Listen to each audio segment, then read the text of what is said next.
જો આચાર્ય ત્યાં કર્યો પછી શ્રીનાથજી તો અપનાવી લીધા ને એવું નથી કે વચનથી બંધાયેલા છે શ્રીનાથજી મહાપ્રભુજી કે આપની દ્વારા જે જીવ શરણે આવશે હું કદાપી એનો ત્યાગ નહીં કરું. તો એ દ્રષ્ટિથી શ્રી વલ્લભ ઉપરનો એટલો સ્નેહ છે આપનો કે એનો જગતનો આપણે સ્વીકાર કર્યો અને પછી પાછા શરણે લીધા છે. તો શરણે આએ સોઈ તારે જીવના તો અનેક અપરાધો છે પણ શરણસ્થ જીવને ક્યારેય પણ ઠાકોરજી છોડતા નથી. અને શ્રી મહાપ્રભુજી અને ગુસાઈજી ઉપરનો જે આપનો એટલો સ્નેહ હતો જો શ્રી ગુસાઈજીને તો શ્રીજી બાબા કાકાજી કહીને બોલાવતા કારણ કે સાથે લાલજી કાકાજી કહે તો શ્રીનાથજી પણ કાકાજી કહેતા. અને વાર્તા સાહિત્યમાં એનો ઉલ્લેખ છે કે જ્યારે પણ કંઈ વાત હોય તો કાકાજીને આ પૂછે શ્રીજી બાબા. તો આટલો બધો સ્નેહ અને તમે જુઓ કે પ્રભુ સાથેનો જીવનો આટલો બધો આત્મસાત એ અન્યત્ર ક્યાંય જોવા નથી મળતો. પુષ્ટિ ભક્તિ માર્ગ સિવાય બીજે તમે જુઓ કે બીજી જે શબ્દ આવે છે ને સાક્ષાત્કારનો આવે છે સાક્ષાત્કાર તો સાક્ષાત્કાર છે ને ક્ષણિક હોય એ થાય ને પછી જતો રહે. જેમ ધ્રુવજી માટે પધાર્યા ભગવાન અને દર્શન આપી અને આશીર્વાદ આપીને જતા રહ્યા. પણ પુષ્ટિ માર્ગમાં શું શબ્દ છે? સહાનુભાવ. આ પાછે સહાનુભાવ જતાવન લાગે इनकी वार्ता कहाँ तय कही जो આપણે આ વાર્તામાં આવે છે.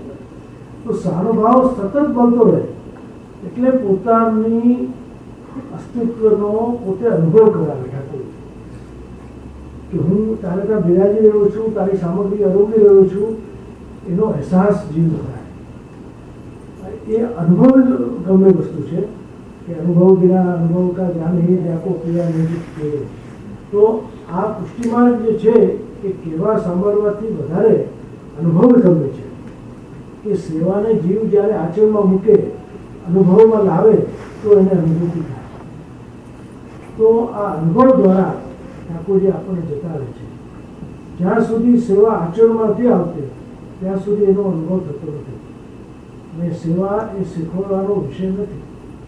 જીવનો અને પ્રભુનો એક એવું સંબંધ છે.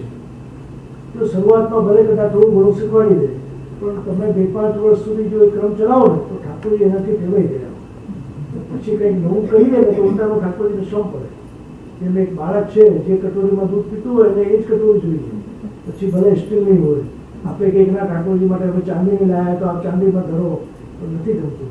અમારા કાજી મહારાજ શ્રી પુરુષોત્તમજી મહારાજ શ્રી આપશે તો એટલું બધું ધ્યાન રાખતા જ્યારે ભોગ આવતો તો જે ચમચી જેની હોય એમાં એ ચમચી પધરાવતા. અમે ઘણી વાર જોયું બધા આપ એ ચમચી તો બધી ચાંદીની છે આપ કેમ ના ઠાકોરજી એનાથી ટેવાઈ જાય. જે વાટકીમાં દૂધ અરોગતા હોય એનાથી ઠાકોરજી ટેવાઈ જાય. જે ચમચી જ્યાં હોય એ જ સામગ્રીમાં આવે જોઈએ. એટલું આપ નિશાની રાખતા, એટલું બધું ધ્યાન, સાવધાનતા. જો સેવામાં સાવધાનતા, કુશળતા, સાનુકૂળતા અને સાવધાનતા આ બધું સેવાના અંગો છે. જેમ તેમ પતાવી દેવું, જેમ તેમ કરી લેવું, ઉતાવળ કરીને કરવું, થોડું ઢોળાય થોડું પડી જાય એ સાવધાનતા નથી, કુશળતા નથી. સેવામાં કુશળ કાર્યરૂપી કુશળતા એ બહુ મહત્વનું છે કે એવું કરીએ કે જેથી આમ ઠાકોરજીને પ્રસન્નતા થાય. ભલે આપણે ભરપૂર ભોગ કરીએ કે સૂકો મેળો ધરીએ પણ એટલી સુંદર સજાવટ દ્વારા ધર્યું હોય કે ઠાકોરજીને જોવાનું મન થાય અને જોવાનું મન થાય તો અરુવાનું મન થાય. એટલે આ બધું બહુ સેવાનું અંગ છે. આ કોઈ નાના બાળકને રીઝવવા માટે આપણે કેવો પ્રયત્ન કરીએ એની એ જ વસ્તુ હોય અલગ અલગ રૂપમાં ધરીએ એમ ઠાકોરજીને આગળ ધરાય. તો ગ્વાલ ભોગમાં ડબરા આવે અને એના પહેલાં ઘૈયા આવતી. અમારે ત્યાં અમારા કડીમાં પણ આવતી. પ્રાચીન હવેલીઓમાં ઘૈયાનો પ્રકાર હતો. એમાં મથની હોય અને જે ગ્વાલ હોય ને એ ગરમ દૂધને એને મથે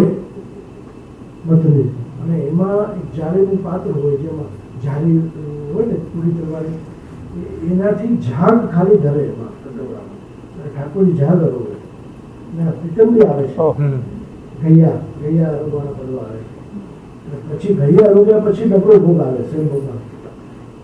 એટલે આ એટલો સુંદર ક્રમ શ્રી ગુસાઈજીએ બાલ ભાવનો બનાવેલો અષ્ટયામનો કે પ્રભુની પ્રસન્નતાનો કેટલો બધો વિચાર. અમે તો નાના હતા તમને ખ્યાલ છે કે ઘડિયાળનું દૂધ એટલું સુંદર પૂરું ઝાડ હોય એમાં ઇલાયચી પધરાયેલું બાળકોને દાદી મહારાજ કહેતા કે આ લો તમે બધા. એટલે હવે તો એ બધું દુર્લભ થઈ ગયું છે. હવે તો અરણ્યમાં પણ એ મથનારા બી નથી રહ્યા અને એનો અવકાશ કોઈ નથી રહ્યો.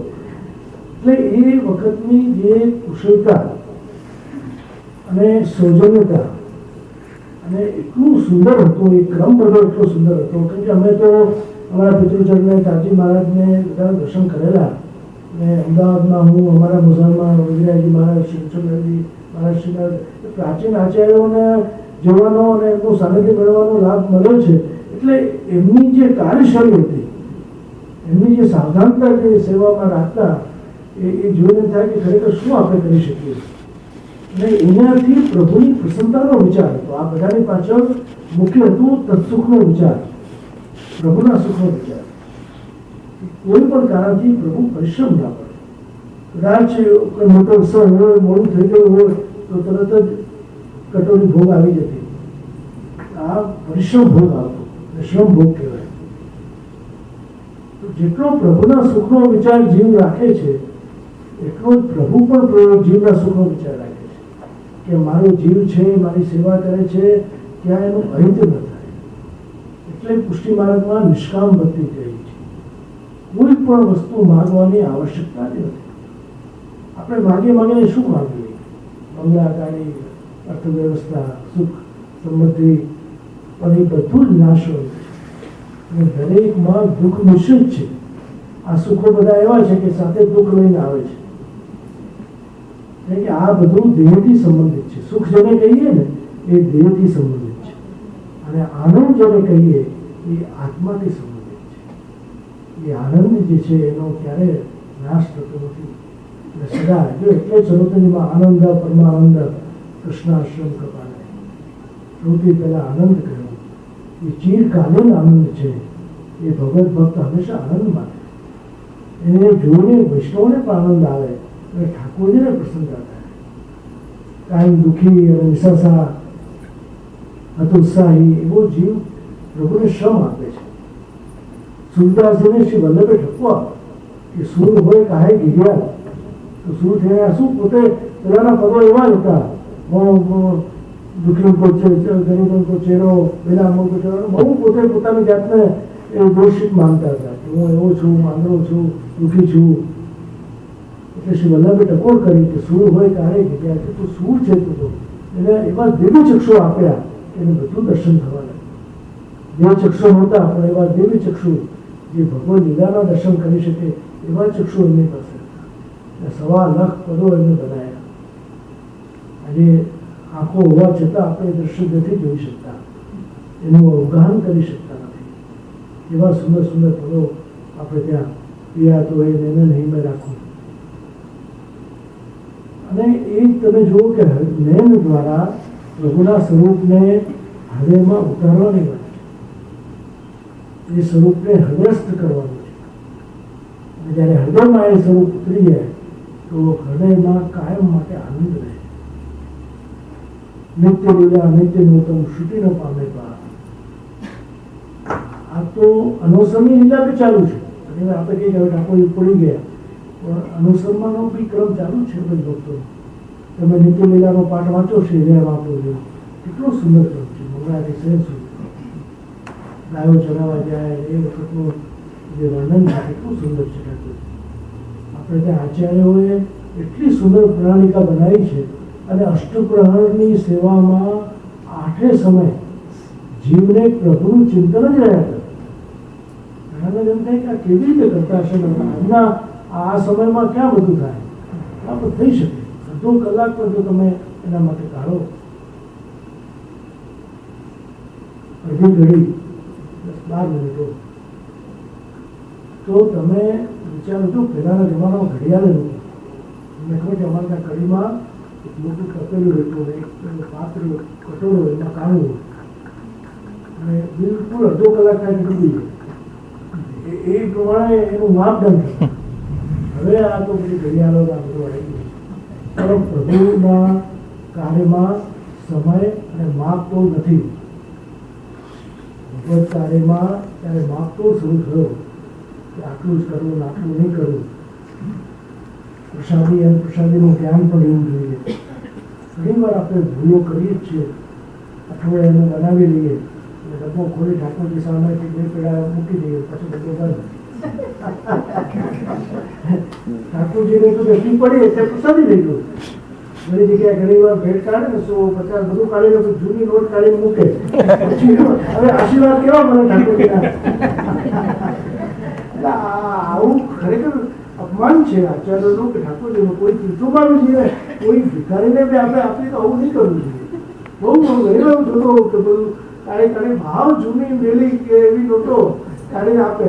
અમારે ત્યાં ગોલક ખુલે છે મંદિરમાં, પરેશભાઈને કહું એવી જુઓ છે, સરકારે બંધ કરી દીધી. મંદિરમાં ચાલે કે કોણ જોવા આવવાની છે? એટલે એમને બતાવવા આવે અમારા અધિકારી કેવી નોટો આપે. ઠાકોરજી આ બધું જોઈ રહ્યા છે, કોણે આપી છે. ત્યાં તો એનો હિસાબ હોય ને, પહોંચે ના હોય. તો આવી છેતરપિંડી પ્રભુ સાથે ના હોય. ઠાકોરજી તો અંતર્યામી છે, બધું જાણે છે કે તમે કોને છેતી રહ્યા છો. એ દાન કોઈ કામ નથી. દાન કેવું જોઈએ કે જેથી એનું કલ્યાણ થાય અને આપણને પણ એનો આનંદ આવે. ઘણી વાર જૂની વસ્તુ કે એવી મેલી પૂછેલી, ઘણા તો અમારે ત્યાં મંદિરોમાં પોતાના ગુરુદેવના ઘણા એવા જૂના ફોટા મા બાપના એ અમારે ત્યાં મૂકી જાય. આ શું જે બહુ ભગવતી હતા, તો ભગવતીમાં અમારા ત્યાં જગ્યા નથી કોઈ. એટલે આપણે ચોખ્ખી ના પડે કે આજ પછી કોઈ જૂની પુરાણી વસ્તુ અમારે ત્યાં નહીં. આજે એવી જાગોમાં એને તો આ બધું ભરવું ક્યાં અમારે? પોતાના ગુરુદેવના ચિત્રો પણ આવે છે. બોલો કે છોકરાઓને થાય કે બાર ગુજરી ગયા, આ બધું ક્યાં મૂકવું? હાલો તો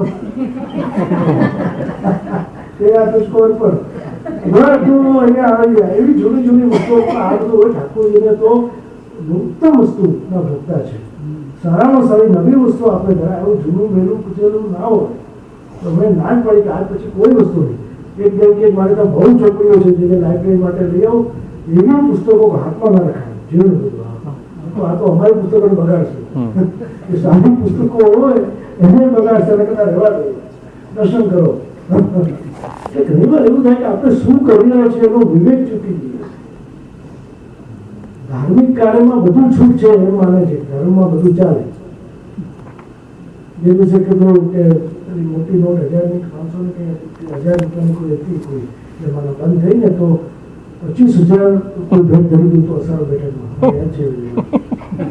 કેન્સલ થયું. પછી વિચાર કરો એવું કે એ જમાનામાં કોઈ બાબત તો લખાય કે કોને ક્યાંથી લાવ્યો. હજી કોઈ નકલી નોટ હોય તો હજી બેંકો વાળા પૂછે છે સિગ્નેચર કરી, પછી ઇન્કવાયરી થાય કે તારી પાસે ક્યાંથી આવી. તો આવું દાન એ ખરેખર એ બહુ ખરાબ છે, નુકસાન કરનારું છે. આવું દાન ક્યારે ના થાય. ઉત્તમમાં ઉત્તમ વસ્તુ જે આપ ધરતા હોય એવી સારામાં સારી વસ્તુ તમે આપો તો તમે વિનંતી કરો કે જે અરોગજો કે આ ધરાવજો, પણ આ શું ધરાવે? એટલે એ વસ્તુ જાણો કે દાદા દરેકની કક્ષા ભેદ છે. તમે મુખ્ય પિતરાને આપો અને વલ્લભપુરને આપો. તો બેઠકજીમાં ઘણી વાર એવી ઘરના જેવી ધોતી લઈને વૈષ્ણવ આવે છે. આવું તો અમે અણવસ્ત્રમાં પણ ના ધરીએ. ઠાકોરજીને શ્રમ પડે. આ ગેરજીમાં ઘણા સ્નાન કરાવે ને પછી અંગોછો લઈને આવે ને એવો ખર્ચલો હોય ને કે આ શ્રમ પડે. આ શું એટલે બહુ સુંદરમાં શું, જેટલું તમે પ્રભુના સુખનો વિચાર કરશો એના કરતા ડબલ ઠાકોરજી તમારો વિચાર કરશે. એ નિશ્ચિત સનાતન સત્યમાં તમે જાણો ઘણું ચલાવેલું છો, કોઈ જોતો નથી, પ્રભુ જોઈ રહ્યા છે. બધી ખબર છે કોણ કેટલામાં છે, બધાની માહિતી ઠાકોરજી પાસે છે. એનાથી કઈ છુપાયેલું નથી. અંતર્યામી સમસ્ત નામ ભાવો જાણથી માનશો. ન ફલાડ, ન ભોગાડ, ન પ્રતિષ્ઠા, ન પ્રસિદ્ધિ. ફળ માટે કે ભોગ માટે, પ્રતિષ્ઠા માટે, પ્રસિદ્ધિ માટે સેવા કરાય. પ્રભુ આપનું છે ને આપને આપેલું છે, અને ઉત્તમમાં ઉત્તમ વસ્તુ હોય કે તો જો રામાનંદ જેવું કેમ છે એટલું સુંદર સિદ્ધ થઈ હતી મને આપો આપને આપ અમારું છે. અમારા જયંતિ વિક્રમ સાહેબ એક વૈષ્ણવ હતા, એના વખત પેલા ભૂલી ગયા. રાજકોટના અમારી સાથે ઘણી વાર યાત્રામાં બધે આવે. દૂધના બહુ શોખીન, હોટેલનું દૂધ હોય ત્યાં ભુજમાં છે ને રાતના કુરડામાં બહુ સુંદર, તમે લોકો ગયા છો, બહુ સુંદર હોટેલું હોય, બહુ શોખીન. તો અમે કેવી કે સાથે પરિક્રમા કરવા ગયા, મને પણ લઈ કે જેથી પેલા હું ચાખી લઉં આપણે લાયક છે કે નહીં. ઘણી મોટા પૂછે ઘટી ગયા પછી અમારે આપણે લાયક નથી. આપણે લાગે એવું બધું આપણે અમારે લાગે તમે આટલું ગમે તેટલું બે નોટા તમે જીવ કહેવાય અમારે ચાલે પછી ભાવ ઉઠતો ને પછી સારી જગ્યાએ સુધી કરાવીને ચોખ્ખાઈ પવિત્રતાથી લઈને હતા આ ઘણા એનો બી આનંદ છે. અને ખરેખર તમને કહું કે જે વસ્તુ આપણને ભાવતી હોય ને તો જરૂર ઠાકોરજીને ભાવતી હશે એ માની દો. તમારે ત્યાં જે ઠાકોરજી બિરાજતા હોય એમને જરૂર ધરવી. એમની પ્રેરણાથી જ આ થઈ રહ્યું છે. એમને ભાવે છે તો જરૂર ધરવી. ઠાકોરજીને લાયક હોય તો જરૂર ધરવી અને ઠાકોરજીને લાયક ના હોય તો આપણે લાયક પણ નથી એ માનીને ચાલો. ઘણી વાર બધા એવું કર્મ કરે છે કે જેટલી અપરસ છે ને એ ઠાકોરજી માટે વલ્લભપુર માટે અમારે પૂછું એ ખરેખર તો તમારા માટે છે. વલ્લભપુર તો અગ્નિ સ્વરૂપ છે, ઠાકોરજી તો પૂર્ણ પુરુષોત્તમ છે, એને શું છોડાય. આ બધું જીવાત્મા માટે છે અને ઊંધું ભેગું એટલે અમારું જીવન ચાલે આપણે ના ચાલે એટલે આ બધું ઊંધું થશે. એટલે દેહ અશુદ્ધ છે, મનુષ્ય યોનિમાં દેહ છે અને દેહમાં પવિત્રતાની બહુ જરૂર છે. એટલે આચાર વિચાર અને આ શુદ્ધિકરણ એના માટે એને ઊંધું થઈ ગયું. એક જગ્યાએ હું મુંબઈમાં રોકાયો હતો તો જળ લઈને આવ્યા એવું કાળું લોકો આ શું છે સંબંધ ના જઈએ કુવાનું કે આપણે તો કુવાનું જળ જોઈએ ને તમે શું કરો અમારે તો ફિલ્ટર આવું કુવાનું અમારે કેટલી અશુદ્ધ કેટલું હોય આપીને માદા થઈ જાય આ શું પોતાના માટે બનવું શીખવાડ્યું આપના માટે આ બધું ખોટું છે. આવી રીતે છેતરપિંડી કરાય એવું ના કરાય. પ્રભુને આચારો માટે નથી, આ ખરેખર તો માનવ દેહ માટે માનવ દેહ અશુદ્ધ છે અને એના માટે પવિત્રતા રહે એના માટે આચાર વિચાર પવિત્રતા આ વિષ્ણુ માટે વલ્લભ તો અગ્નિ સ્વરૂપ છે, એમના આચારોમાં અગ્નિ તત્વ છે પણ એ દેહ સુધી છતાં આપ સેવા કરી શીખવે શ્રી શ્રી ગુસાઈજી મહાપ્રભુજી પોતે આચાર વિચારથી એક શાસ્ત્રોક્ત રીતે આચાર્યોને શોધે એવા આચાર વિચારથી આપ રહેતા અને એ વૈષ્ણવોને શીખવાડવા માટે જો આચાર વિચાર જીવનમાં બહુ જરૂરી છે. આચાર પ્રથમો ધર્મ અત્યાચાર નહીં કરવો. હા અત્યાચારો કે મૂર્ખતા વિચારાચાર સંયોગ સદાચાર ઉચિત. આચાર સાથે વિચાર શબ્દ છે એનો સમન્વય કરીને આપણે આચરણ કરવું જોઈએ. ઘણી વાર શું અતિરેક કરે ને તો પછી બાળકો ભાગી જાય. આ નાના બાળકો આજે જે આવી જાય એનું કારણ જ આપણું અતિરેક થયું. તમે કરો પણ તમે બીજા માટે ફોર્સ ના કરો. એને ભાવ થશે તો એ આપોઆપ કરશે એને સમજાવો. પણ તમે તમારા ઘરમાં બધા માટે એવો આગ્રહ રાખશો ને તો પછી દમનકારી થઈ જશે. પુષ્ટિમાર્ગમાં દમન નથી, શમન છે. જે વસ્તુને દબાવવામાં આવે છે વિસ્ફોટક રૂપમાં બહાર આવે છે. તમે દરો જેટલી જોશથી ફેંકશો એટલી જોશથી પાછો આવશે. જ્યાં જ્યાં દમન છે, જબરદસ્તી વૈરાગ્ય છે, જબરદસ્તી દીક્ષા છે, ત્યાં તમે જુઓ કેવા પરિણામો આવે છે. વૈરાગી હતા પાછા ગ્રસ્તી થઈ ગયા. આ પુષ્ટિમાર્ગમાં એવું છે કે અહીંયા વૈરાગ્ય છે ને મનનો વૈરાગ્ય છે, અહીંયા દેહનો વૈરાગ્ય નહીં. મન જે છે જળ કર્મવત રહે, સંસારમાં આપણે રહીએ પણ સંસાર આપણામાં ના આવે એ પુષ્ટિ માર્ગનો વૈરાગ્ય. ઘરમાં બધા સાથે રહીને હળી મળીને ભગવત સેવા કરીએ. આ કુટુંબીજનોમાં પણ એ ભાવ રાખીએ કે આ વૈષ્ણવ છે, આ અમારી સેવામાં સહાયક છે અને ઘરનો એવો માહોલ બનાવીએ કે એમને સેવા કરનાર વ્યક્તિ માટે આદર થાય. અને ઘણા નહીં થવું જોઈએ, આદર થવું જોઈએ. ના આજે તમે જો તમારા બા દાદી નાની માં જૂના વૈષ્ણવ સેવા કરતા એને જોઈને તમારામાં સંસ્કાર આવ્યા કે હા અમારા દાદી કરતા બા કરતા. તો એ બહુ જરૂરી છે. એક અવભાવ આવે અને એની આચાર વ્યવસ્થામાં ક્યારે બાધક નહીં બને. ઘરના પુરુષોએ પણ ધ્યાન રાખવાનું. એ બિચારી કરે છે તમે કરવા દો. તમારે જે નથી થતું એનું દુઃખ રાખો, તમે નથી કરી શકતા પણ જે કરે છે એને સ્વીકાર્ય કરી નાખો, એને સહાયક કરો. અનુકૂળ સંકલ્પ પ્રતિકૂળ વિસર્જન. બહુ સુંદર વાત શ્રી મહાપ્રભુ કરે છે. જે અનુકૂળ છે એને અપનાવી અને જે વિરુદ્ધ છે ત્યાગ કરો. એટલે મનથી ત્યાગ, દેહથી ત્યાગ નહીં. ત્યાં એમ નથી કે તું સંસાર છોડી ભાગી જવો. આશક્તિનો ત્યાગ, પુષ્ટિમાર્ગનો વિરાટ એ છે આશક્તિનો ત્યાગ. એમાંથી મોહ ખેંચી લઈ ઠાકોરજી મને કહે સર્વાત્મ ભાવ પ્રભુમાં લાગ્યો એ બળ દેહથી બહુ નષ્ટ થઈ જાય.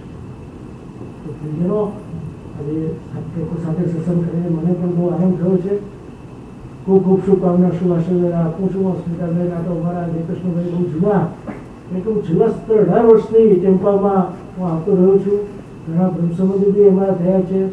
અને જ્યારે અમેરિકા આવ્યો ટેમ્પા તો હું આવું છું, બહુ આનંદ આવ્યો છે. તો ખરેખર ખૂબ પ્રસન્નતા મને અનુભવ થઈ રહ્યો છે. તો બધાને ખૂબ આશીર્વાદ આપું છું કે આપ સેવા માર્ગમાં આગળ વધો, ખૂબ સત્સંગ કરો અને જીવનમાં આચરણમાં સત્સંગને સ્થાન આપો. એ શુભકામના સાથે મારી વાણીને વિરામ.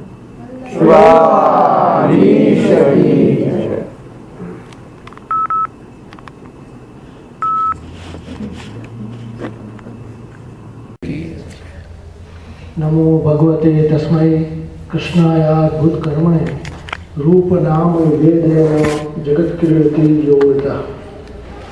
ઉપસ્થિત વૈષ્ણવજનો, જ્યારે પણ છેલ્લા 4 વર્ષથી યુએસએ આવવાનું થાય ત્યારે કનેક્ટિકટ ખાસ આવવાની ઈચ્છા થાય, કેમ કે આપ લોકોનો અમે ઉત્સાહ અને પ્રેમ જોયો છે. અમારા બંને આત્મજો ચિરંજીવી વિશ્વનાથ બાવા અને જાનકૃષ્ણ બાવા પણ અહીંયા આવીને ઘણી પ્રસન્નતાનો અનુભવ કરે છે. અને જ્યારથી હવેલીનું નિર્માણ થયું, આપણું પોતાનું સ્થાન અહીંયા થયું, તો આપણને ખૂબ જ લાભ સત્સંગ દ્વારા પ્રાપ્ત થાય છે. અનેક આચાર્યોનું પણ પદાર્પણ થાય. પ્રિયજનો, આજે કસુંબા છઠનો પાવન દિવસ, શ્રી ઠાકોરજીને કસુંબી રંગના વસ્ત્રો ધારણ કરાય. શાસ્ત્રોક્ત કલ્પમાં જે લીલાઓ થઈ એના અનુસંધાનમાં આપણે ત્યાં બધો સેવાનો કર્યો છે. તો દરેક તિથિના પ્રમાણે વસ્ત્રો આવે, એ પ્રકારની સામગ્રી આવે. તો કસુંબા છઠનું બી ઘણું મહત્વ છે.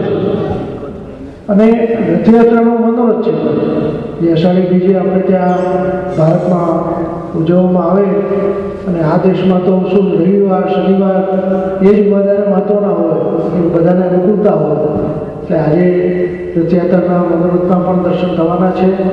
એ પણ બહુ આનંદનો વિષય છે. ઠાકોરજી કાયમ માટે નંદાલયમાં બિરાજતા, પણ રથયાત્રા આવે કે ચારેય જૂથના ગોપીજનો આપને નગરચર્યા કરવા માટે લઈ જાય. એનો એ ભાવ છે કે 4 ભોગ આવે, 4 ખેલના દર્શન ખુલે, અને વ્રજ ભક્તો આપણે નગરચર્યા કરવા માટે ત્યાં લઈ જાય છે. ભારતમાં જગન્નાથપુરીની રથયાત્રા એ તો વિશ્વ પ્રસિદ્ધ છે. હજારો લાખો માણસોની મેદાનીમાં આ યાત્રા થતી હોય છે. દરેક શહેરોમાં, આપણે અમદાવાદમાં પણ બહુ મશહૂર છે, વર્ષોથી ત્યાં થાય છે. તો એનો બી બહુ સુંદર ભાવ છે. પ્રિયજનો, આજનો જે વિષય છે સ્મરણ અને વિસ્મરણ, આખી જીવન યાત્રા આના ઉપર આધારિત છે. સ્મરણ અને વિસ્મરણ. કાયમ વૈષ્ણવની ફરિયાદ રહેતી હોય કે જે લૌકિક બધું યાદ રહે છે અને અલૌકિકનું વિસ્મરણ થઈ જાય છે. એવું કેમ બને છે? જેને કાયમ યાદ રાખવું જોઈએ એનું વિસ્મરણ થાય, અને જેને યાદ રાખવાથી ક્લેશ થાય એવી વસ્તુનું વધારે વિસ્મરણ થાય. તો આ સમસ્યા આજની નથી, વર્ષોથી છે. ભૂતકાળમાં પણ છે, વર્તમાનમાં છે અને ભવિષ્યમાં પણ રહેશે કે શું સ્મરણ રાખવું અને શેનું વિસ્મરણ કરવું. માનવ જીવનમાં શેની મહત્તાઓ છે. શ્રી મહાપ્રભુજી એના સંબંધમાં ઘણી સુંદર આજ્ઞાઓ આપણા ગ્રંથોમાં આપે કરી છે. વદતી ભેવ સતતમ સ્થિર નિત્ય વધે. સતત સ્મરણ કરવું. આપણું જે અષ્ટાક્ષર મંત્ર છે શ્રી કૃષ્ણ શરણમ મમ, એનું જો સ્મરણ રાખીશું તો હંમેશ માટે અલૌકિક ભાવ એ જાગૃત રહેશે. તો સત્વગુણ, રજોગુણ, તમોગુણ આ 3 પ્રકારના ગુણો માનવમાં હોય છે. સત્વગુણ શાંત અવસ્થામાં હોય અને રજોગુણ અને તમોગુણ તરત દેખાઈ આવે. અને આપણા હૃદયમાં રહેલો ભાવ એ સુષુપ્ત અવસ્થામાં હોય છે. પણ જ્યારે એને સત્સંગ મળે, ભગવતીઓ સાથે મિલન થાય, આચાર્યોના વચનામૃતનું શ્રવણ કરે, ગૃહ સેવા કરે, તો એ સુષુપ્ત ભાવ જાગૃત થઈ જાય. શ્રી મહાપ્રભુજીએ ખૂબ સુંદર એક ઉદાહરણ આપ્યું કે કાષ્ટમાં અગ્નિ છુપાયેલો છે. દરેક લાકડામાં અગ્નિ છે પણ દેખાતો નથી. તમે જો અગ્નિ એને બીજા કાષ્ટમાં બાળીને જો એને દેખાડશો, ટચ કરશો, તો તરત એમાંથી પણ અગ્નિ દેખાવા લાગશે. તો એમ ભાવ બધામાં સુષુપ્ત અવસ્થામાં છે, એને જાગૃત કરવો પડે છે. અને જાગૃત થયેલો ભાવ એ હંમેશા સ્મરણ રાખે છે. હંમેશા સતત સ્મરણ કરવાથી જે લૌકિકનું જે સ્મરણ રહે છે એ આપોઆપ શાંત થઈ જાય. અને એક માનવનો સ્વભાવ છે કે એની લૌકિકમાં રુચિ છે, અને જેમાં રુચિ હોય ને એ આપણને વધારે યાદ રહે. 3 મહિના પહેલાં આપણે ટિકિટ બુકિંગ કરાવ્યું હોય, ભારત જવું હોય, છતાં આપણે રિકન્ફર્મ કરાવતા માટે પ્રયત્નશીલ રહીએ છીએ કે ભાઈ પાકું છે ને.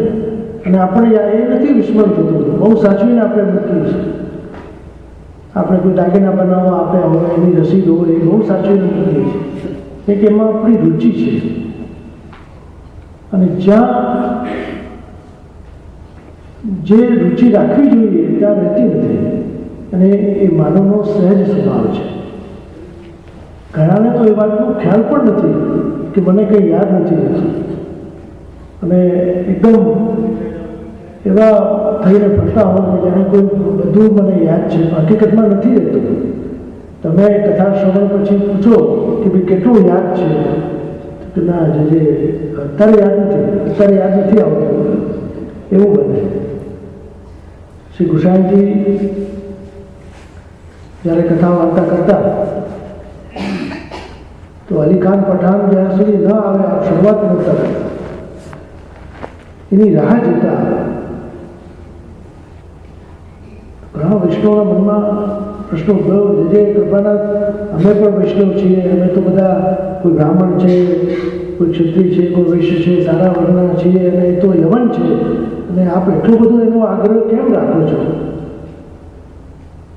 તો આપસે પ્રશ્ન કર્યો કે ભાઈ કાલે મેં કઈ વાત કરી હતી, શેના ઉપર પ્રવચન હતા, એ કોઈ કોણ સંભળાવશે મને? બધા એકબીજાના મોડા જોવા લાગ્યા, કોઈને યાદ જ નહોતું. જ્યાં અલી ખાન પઠાણ આવ્યા, આપસે પૂછ્યું કે કલકો પ્રસંગ સુનાવો.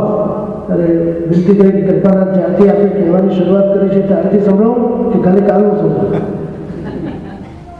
ત્યારે ગુસાઈજી કહ્યું કે જુઓ, એટલે હું આનો આગ્રહ રાખું છું, જ્યાં સુધી અધિકાર ના આવે મને આનંદ નથી આવતો ભગવદ વાર્તા કરવામાં. એટલી તત્પરતા છે એની સાંભળવામાં. ભલે યવન છે, મુસ્લિમ હતા, પણ કેટલો ભાવ હતો. તો સાંભળવાની તત્પરતા, રુચિ જો આપણી હોય તો વર્ષો સુધી આપણને વાત યાદ રહે છે. અમારા એક વૈષ્ણવ છે ત્યાં ન્યૂજર્સીમાં, જ્યારે હું આવું ત્યારે આવે અઠવાડિયામાં, વર્ષમાં એક વખત તો અમારી સાથે પ્રવાસમાં પણ જોડાય અમેરિકા. તો એમને મને હમણાં જ વાત કરી હતી, અમે હ્યુસ્ટનમાં હતા, અને કે જે આપ 18 વર્ષ પહેલાં પધાર્યા હતા અને વ્રજમાં આપણું પ્રવચન હતું, જે દાખલો આપણે આપ્યો હતો ને એ મને હજી યાદ છે. હું સંભળાવું જોઈએ, તમે સંભળાવ્યું. મારું પણ વિસ્મરણ થયું હતું. 18 વર્ષ પહેલાં મેં આપ્યું કે હા, બહુ મને પ્રસન્નતા થઈ, તમે સારું યાદ રાખ્યું કે જેથી મને એટલું એનાથી મારું જીવનમાં પરિવર્તન આવ્યું, અને મને એમાં લગાવ થવા લાગ્યો, ખેંચાણ થયું. મારા વંશજો પૂર્વજો બધા વૈષ્ણવ જ હતા. કોઈ પ્રસંગ, કોઈ ઘટના જીવનમાં રૂપાંતરિત કરી દે છે. જો આપણે ઊંડો વિચાર કરીએ તો આપણને ખ્યાલ આવે કે આની ગંભીરતા કેટલી છે.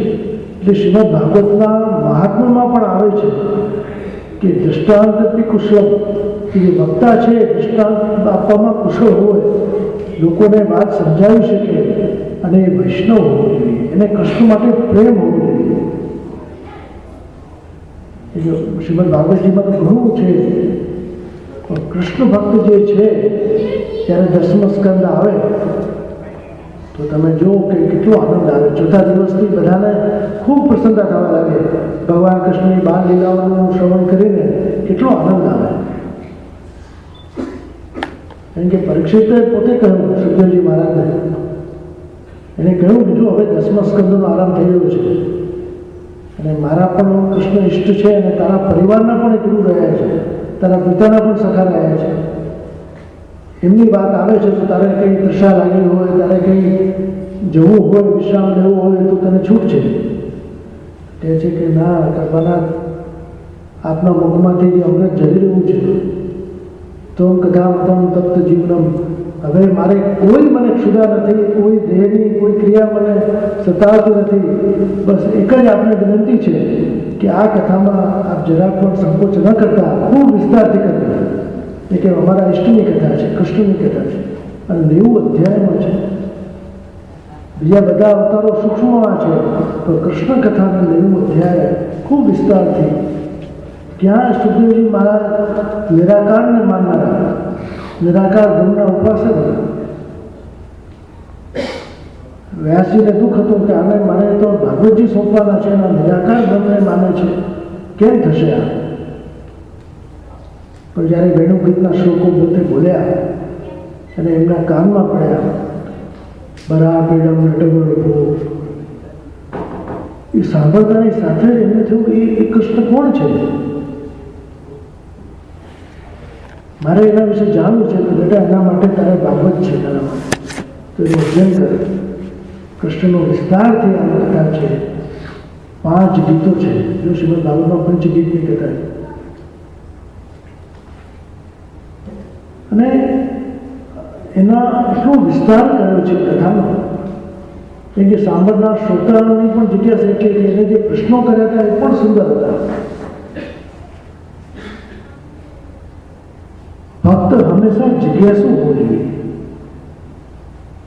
એને જાણવાની ઉત્કંઠા હોવી જોઈએ. પણ ઘણી વાર શું થાય છે કે આ જિજ્ઞાસાના બદલામાં આપણે તર્ક કરીએ છીએ. પ્રશ્નાર્થ રૂપી પ્રશ્નો પૂછીએ, તર્ક વિતર્ક, તો આમાં તર્ક ના ચાલે. ધર્મ છે એ શ્રદ્ધા અને વિશ્વાસનો વિષય છે. સાયન્સમાં તમે તર્ક કરી શકો, વાય શા માટે, એનું પ્રમાણ પણ સાયન્સ પાસે છે કે આ બન્યું, એના પાછળનું રીઝન આ છે. પણ ધર્મની વાત જે આવે ત્યાં શ્રદ્ધા અને વિશ્વાસ એ જ તમારામાં ભાવને દ્રઢ બનાવે છે. ત્યાં શંકાને સ્થાન નથી. ખૂબ વિશ્વાસથી સાંભળવું પડે છે, દ્રઢતા જોઈએ, અનન્યતા જોઈએ. ભગવાને ગીતામાં પણ કહ્યું કે સંશય આત્મા વિનશ્ય, જે શંકા કરે છે એનો નાશ થાય છે. આમાં શંકાને સ્થાન જ નથી. કોઈ લોજિક એના માટે ના હોય, એ પ્રમાણિત વસ્તુ છે અને માનવું જ પડે. જે વિશાળ અને મોહ અર્જુનને થયો, અને ભગવાને ગીતા દ્વારા એનો વિષાદને શાંત કર્યો. એને મોહ હતો કે મારા ગુરુજનો છે, મારા સ્વજનો છે, આમની સામે કેમ યુદ્ધ કરવું? અને ભગવાને વિરાટ સ્વરૂપ ધારણ કરીને એને સમજાવ્યું કે આ બધું તું તો નિમિત્ત છે. આ બધા જ મૃત્યુને પ્રાપ્ત થયેલા છે, અવસ્થાનું નામ છે મૃત્યુ. આ બધા મારા અંશો છે, અને તું તો નિમિત્ત બની રહ્યો છે. તારા મારા અનેક જન્મો થયા, મને બધા યાદ છે, તને યાદ નથી. તું જીવાત્મા છે, આપણને યાદ નથી રહેતું. પણ ભગવાને એના મોહને નષ્ટ કર્યો છે. પુષ્ટિ ભક્તિ માર્ગે વૈરાગ્ય એ છે કે મોહનું નષ્ટ થયું. આપણે સંસારમાં રહીએ પણ સંસાર આપણામાં ન આવે એ પુષ્ટિ માર્ગી વૈરાગ્ય.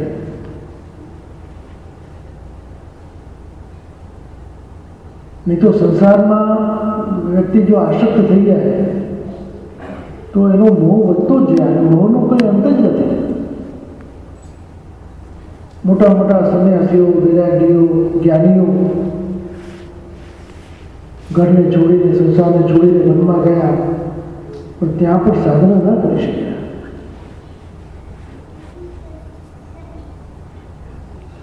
એમનો રજોગુણ, તમોગુણ એમને બાધક નથી ગયું. ક્રોધને રોકી ના શક્યા. અને ઘણી વાર આપણે લૌકિકમાં, સમાચાર પત્રોમાં કે એમાં માધ્યમોથી સાંભળીએ કે આ વૈરાગી હતા પાછા સંસારમાં આવી ગયા. એ કેમ બન્યું? ખાલી દીક્ષા લઈ લેવાથી, જટાઓ વધારવાથી કે ભગવા વસ્તુ ધારણ કરવાથી વૈરાગી નથી આવતો. વૈરાગ્ય અંતરાત્માથી ઉત્પન્ન થાય. અને મોહનું નષ્ટ થવું એ જ વૈરાગ્ય છે. ઘણીવાર સંસારમાં જોઈએ કે ઘણાને બહુ કર્જો થઈ ગયો હોય, દેવું વધી ગયું હોય, લોકો હેરાન કરતા હોય તો ભાગીને વનમાં જતો રહે, સંન્યાસી થઈ જાય. એ સંન્યાસ ન કહેવાય, એ પલાયન વાત છે. સંસારથી ભાગીને, ગભરાઈને તપ કરવા જતા રહેવું એ વૈરાગ્ય નથી. શ્રી વલ્લભ આપણને એક નવો દૃષ્ટિકોણ આપે છે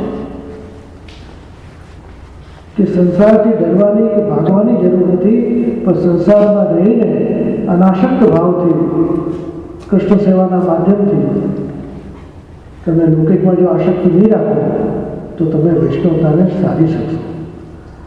અને એનું પ્રમાણ છે આખું વાર્તા સાહિત્ય. આપણા 84,252 વૈષ્ણવ એ વનમાં નથી ગયા, ઘરમાં જ રહ્યા. ગ્રસ્ત ધર્મનું પાલન કર્યું, ધંધો વ્યવસાય પણ કર્યો, છતાં ચિત્તનું એકાગ્રતા હતી.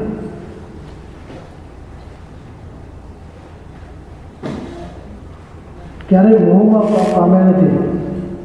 કોઈ દુર્ઘટના થતી તો પણ પ્રભુ કરે સો ભરી કરે. અને આ જ વિવેક આપણો વૈષ્ણવનો વિવેક છે કે સર્વ નિજી ઈચ્છા તો કરી શકે. પ્રભુ જે કંઈ કરી રહ્યા છે આપણા સારા માટે જ કરી રહ્યા છે. એ જ વૈષ્ણવનો સૌથી મોટો વિવેક છે.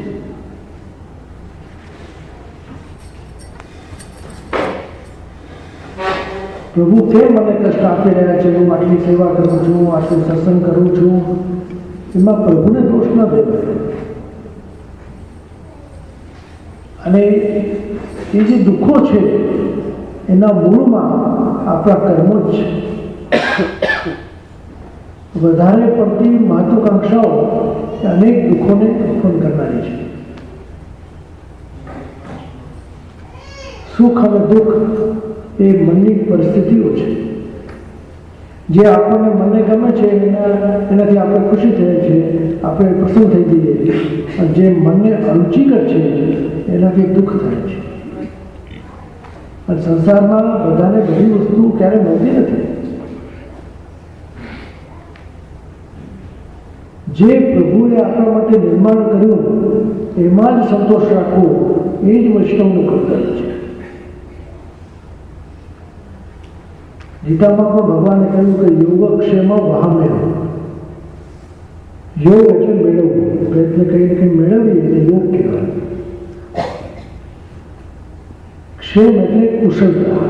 જે મેળવ્યું એ સાચવવાની આપણી તૈયારી કે આપણામાં એની કુશળતા. ઘણીવાર પ્રયત્ન કરીને મેળવી લે છે માણસ, પણ સાચવી શકતો નથી. ઘણા કહે છે કે હું મહેનત કરું મને મળે, એમાં ઈશ્વર ક્યાં આવ્યા? એ નાસ્તિક વાત છે ને, એને એવું થાય તો કર્મ કરે. કર્મની ઉપર તારો અધિકાર છે, ફળ દેવાનો ભગવાનનો અધિકાર છે. એ આપણી હકથી ના કહી શકીએ. એટલે જ પુષ્ટિ માર્ગમાં અધિકાર શબ્દની વ્યાખ્યા સાવ જુદી છે.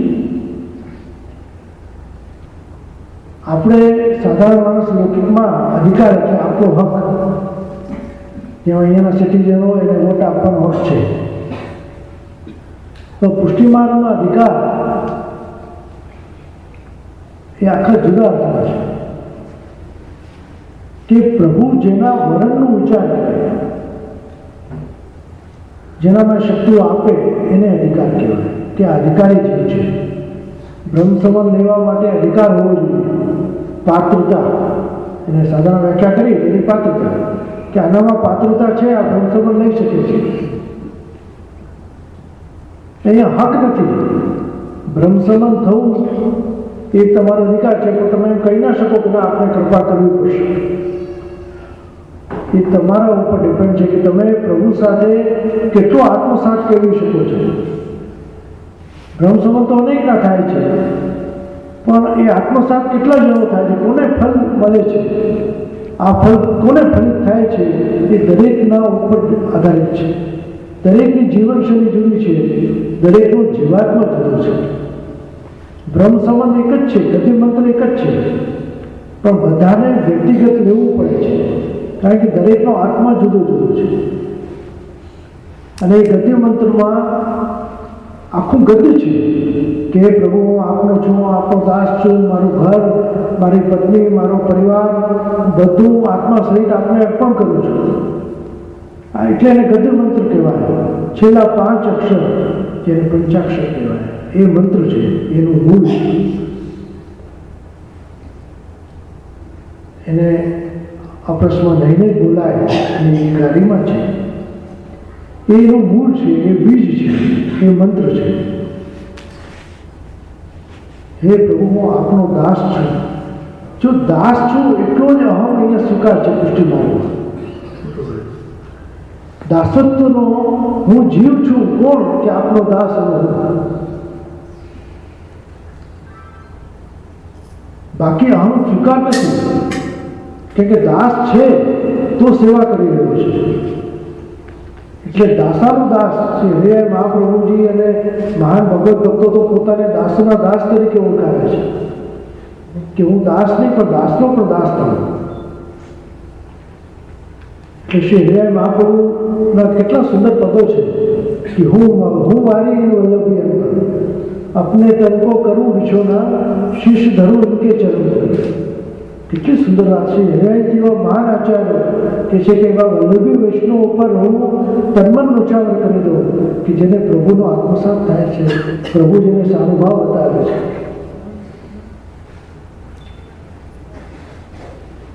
એક વખત હરિયાજીના જે શિષ્યો હતા ખૂબ સત્સંગ કરતા, ખૂબ આનંદ પ્રમોદ કરતા અને ઘણીવાર તાપ ક્લેશ થાય તો રુદન પણ કરતા. તો હરિરાયજીને જઈને ફરિયાદ કરી કે આપણા સેવકો બહુ હલ્લો કરે છે, અવાજ બહુ કરે છે, તો આપ કંઈક જુઓ. જ્યારે શ્રી હરિરાયજી પધાર્યા અને જોયું કે બધાની વચ્ચે ઠાકોરજી બિરાજમાન હતા, મંડળ મધ્ય બિરાજિત ગિરધર. એ દર્શન આપણે જ્યારે કર્યા ત્યારે આ અસ્પદ બનાવ્યો કે વારું તન્મન વલ્લભી હતું.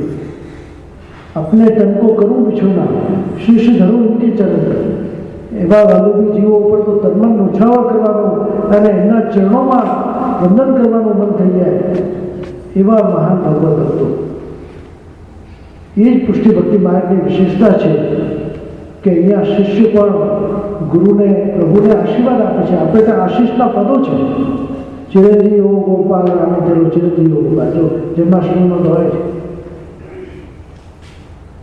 કે ભક્તના ભાવની ઈચ્છાઓ, એના મનોરથો ઠાકોરજી પૂરા કરે એવી શુભકામનાઓ બ્રજ ભક્તો આપે છે, આપણા વૈષ્ણવ આપે છે.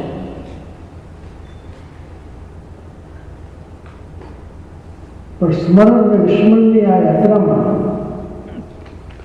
લૌકિક એટલું બધું હાવી થઈ જાય છે આપણા ઉપર કે એનું સ્મરણ સતત છે.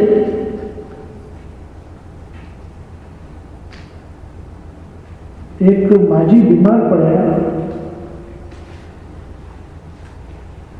એના પુત્રો બધા પાસે આવી ગયા, બધા નજીક આવ્યા. મોટા પુત્રે કીધું કે બા હવે રામનું નામ દો, આ બધાને ભૂલો. માજી બહુ પ્રયત્ન કર્યો પણ એટલું બોલ્યા કે તું જે કહે છે ને એ નામ નથી આવતું. આટલું બધું વાક્ય બોલી ગયા તો રામ નામ ના એના મોડા.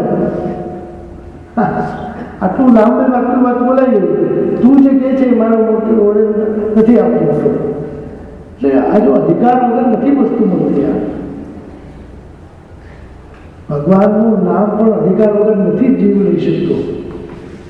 એટલે તો આપણે નંદાસી કહ્યું કે કૃષ્ણ નામ સુનો જપતે ભવન ભૂલી હું તો બાવડી ભાઈ કહું ન પડે ચેના ભરભર આય લેના મન કી દશા કશું ભેદ ભાઈ. કેટલી સુંદર પદો છે.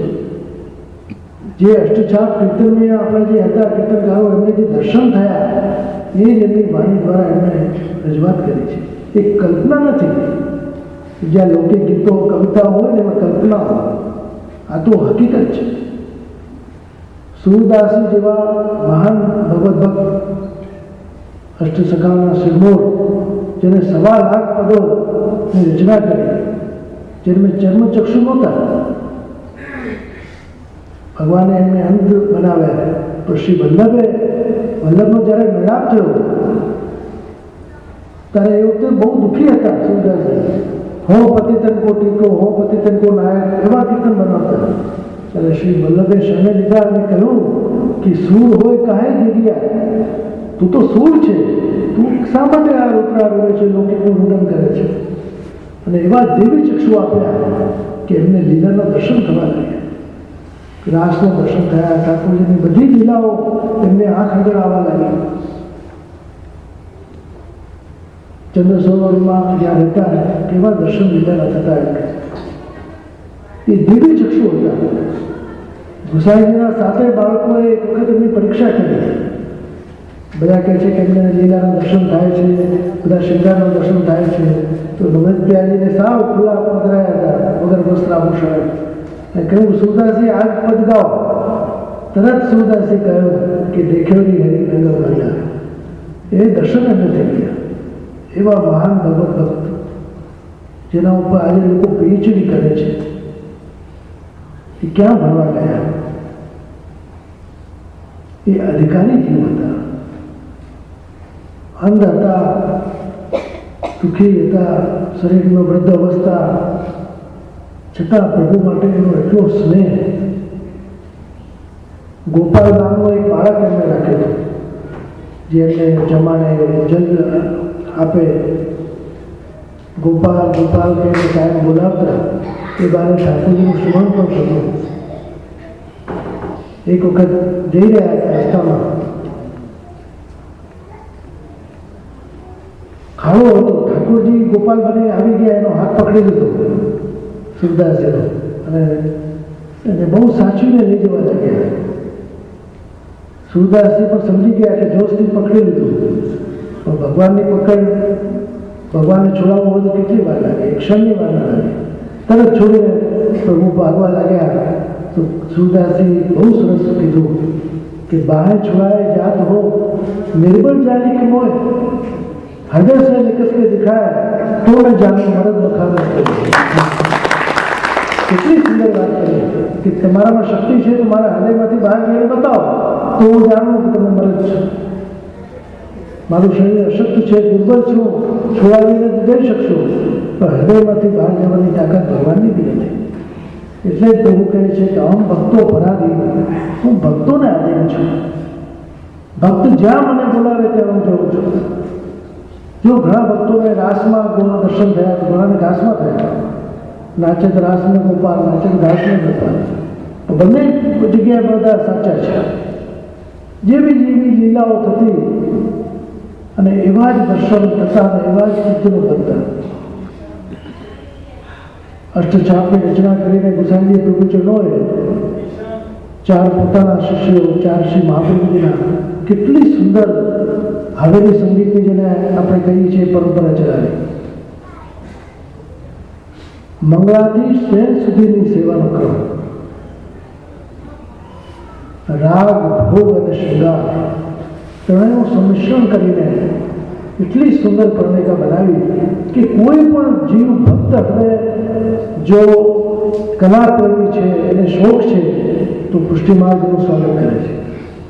કોઈને ચિત્રકલાનો શોખ છે, કોઈને સંગીતનો શોખ છે, કોઈને વાઘા વસ્ત્ર બનાવવાનો શોખ છે, કોઈને માલાજી બનાવવાનો છે.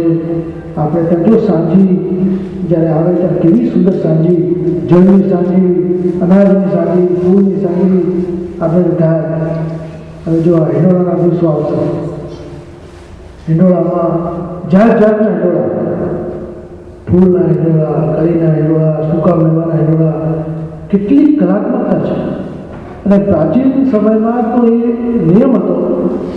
અમારા ત્યાં કડીમાં પણ એક પરંપરા હતી પહેલાં કે જે વિષ્ણુ મનોરથી થાય એ જાતે ભરવા આવે, એને તનુજા સેવા પણ એને મળે. એના પરિવારના લોકો આવીને જાતે એ હિંડોળા ભરતા, એ સેવાનો લાભ લેતા.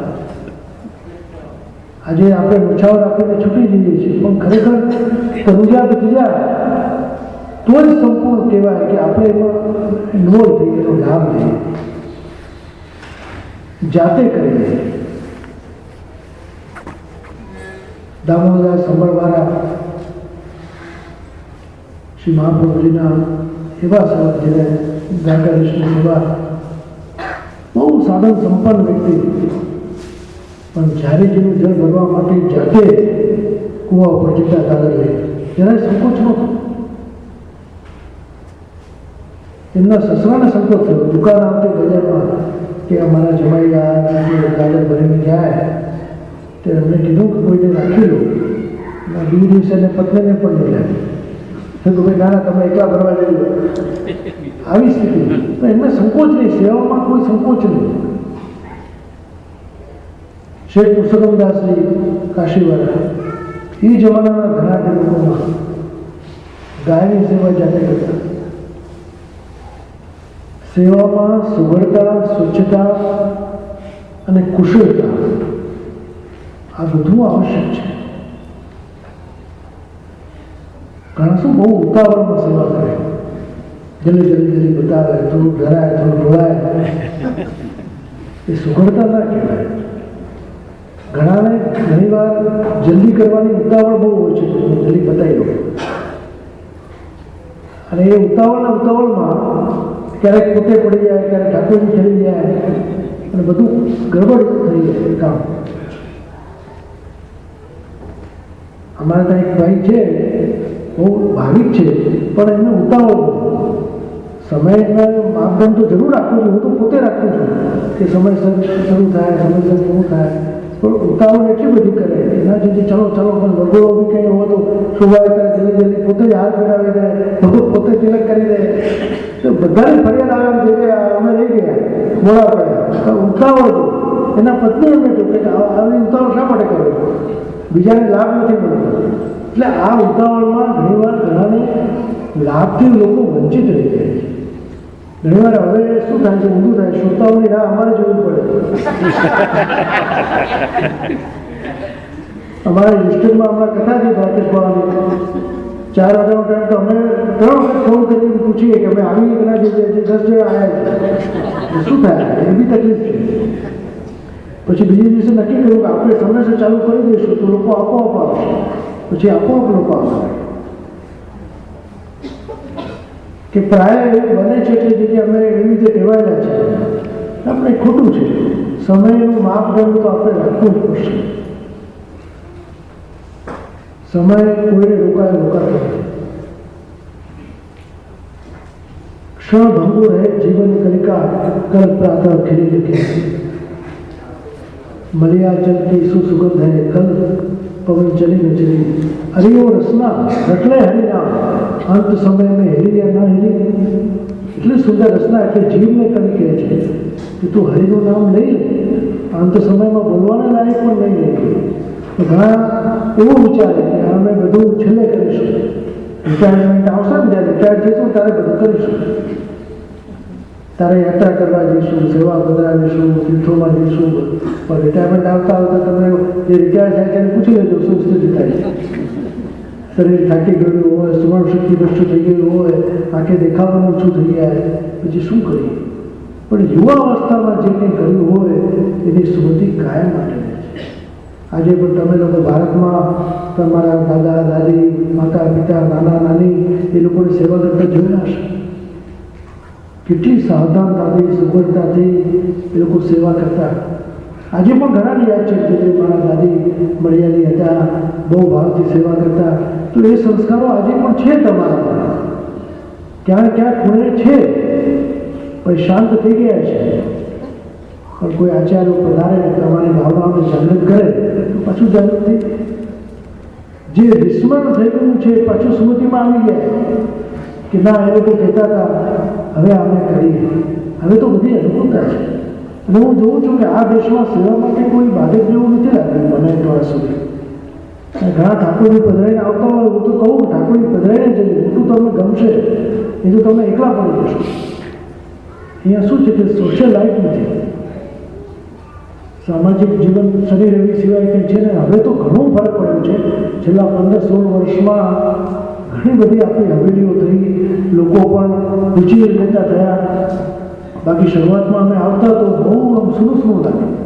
ત્યાં ભારતમાં રોજના 1500 વૈષ્ણવોને અમે જોતા હોઈએ અને અહીંયા 10-5 વૈષ્ણવો આવે તો કેવું લાગે. ઘણા વર્ષો પહેલાં અહીંયા અમેરિકાના એક નગરમાં અમે હતા, આપણા જાણીતા કથાકાર સતીશ શર્મા એ વખતે આવ્યા હતા. તો 7 જ વૈષ્ણવો બેઠા હતા કથામાં. મને કે જે અહીંયા આવું વાતો પડાપડી હોતી હતી કે यहाँ एक आदमी का 100 आदमी गिन लो. આ 7 નથી પણ 700 છે. તો હવે ઘણું વાતાવરણ બદલાયું છે. જ્યાંથી આપણી હવેલીઓ થઈ અને વૈષ્ણવોને એક સ્થાન મળ્યું, વૈષ્ણવો પણ મોટી સંખ્યામાં આવવા લાગ્યા છે. અને આપણે જ્યારે આચાર્યો પધારે તો એનો લાભ પણ મળ્યો. જ્યારે આચાર્યો પધારે સારામાં સારી સંખ્યામાં આપણે હાજર થઈએ તો એમને પણ ઉત્સાહ વધે. અને હવે અલગ અલગ વિષયો ઉપર આપણા યુવાન આચાર્યો બહુ તૈયાર થયા છે. હમણાં આ 20 તારીખથી અમારા જ્યેષ્ઠ આત્મચેરી વિશ્વનાથ બાવાની કથા પાછલી કરી ન્યૂજર્સીમાં યુગલ ગીત ઉપર છે, વ્રજ મંદિર દ્વારા લખાવવામાં આવ્યું છે. આપ લોકોને સમય મળે તો જરૂરથી જજો. શનિ રવિ હું 2 દિવસ ત્યાં છું. 23 તારીખે અમે ભારત તરફ પ્રયાણ કરીશું. પણ જ્યારે આવા કથાના સત્સંગના આયોજનો થાય અને આપણે એમાં બેસીએ, તમે સાંભળો કે ન સાંભળો પણ તમે બેસો ને એ બી ઘણું મહત્વનું છે. ઘણા અમે પ્રશ્ન કરે કે જે કથામાં ઊંઘ બહુ આવી જાય છે. ભારતમાં તો શું હોય, એમાં મોટા પંડાલો બને અને એમાં કોઈ ટેકો મળી જાય કોઈ વાંસનો ને ઉપર પંખો હોય તો ખરેખર વિદ્યા નથી પણ સમાધિ અવસ્થા છે. કેમ કે જો તમને મનમાં એમ છે કે જ્યાં હું બેઠું છું બરાબર છે, જે કહેવાય રહ્યું છે એ બરાબર છે, એટલે મન પરમ શાંતિને પ્રાપ્ત થાય. પરમ શાંતિ થાય એટલે તમને ઊંઘ આવી જાય. આજે ઊંઘ બહુ દુર્લભ છે. મોટા મોટા ઉદ્યોગપતિઓને ગોળીઓ ખાઈને ઊંઘવું પડે છે ને, એની ગોળીઓ લેવી પડે ત્યારે ઊંઘ આવે ને કરવટો બદલતા નથી. અને આ દેશમાં તો બધી બહુ સમસ્યાઓ છે. ડિપ્રેશન છે, માનસિક બેચેની છે, શાંતિ નથી જીવનમાં, ઉથલ પાથલ છે, આપાધાપી છે. પણ આ ચીર શાંતિ કથામાં સત્સંગમાં ઘણી વાર ઊંઘ આવી જાય તો મને કે વાંધો નથી, ભલે શું આવે છે. કે એને ચીર શાંતિ પ્રાપ્ત થાય છે અને માનવ મનને શાંત કરવું બહુ મુશ્કેલ છે. ને આવી કથાઓ દ્વારા ઘણીવાર શાંતિ થઈ જાય. એક ગામમાં એક બહુ સાધારણ વૈષ્ણવ કોઈ ભાઈ હતા, ભક્ત હતા. બાજુના ગામમાં મોટી કથા હતી, દરરોજ સાંભળવા જાય. એને થયું કે હું પણ આવી કથા બેસાડું, મારા પરિવારનો ઉદ્ધાર થાય, મને કંઈ લાભ મળે.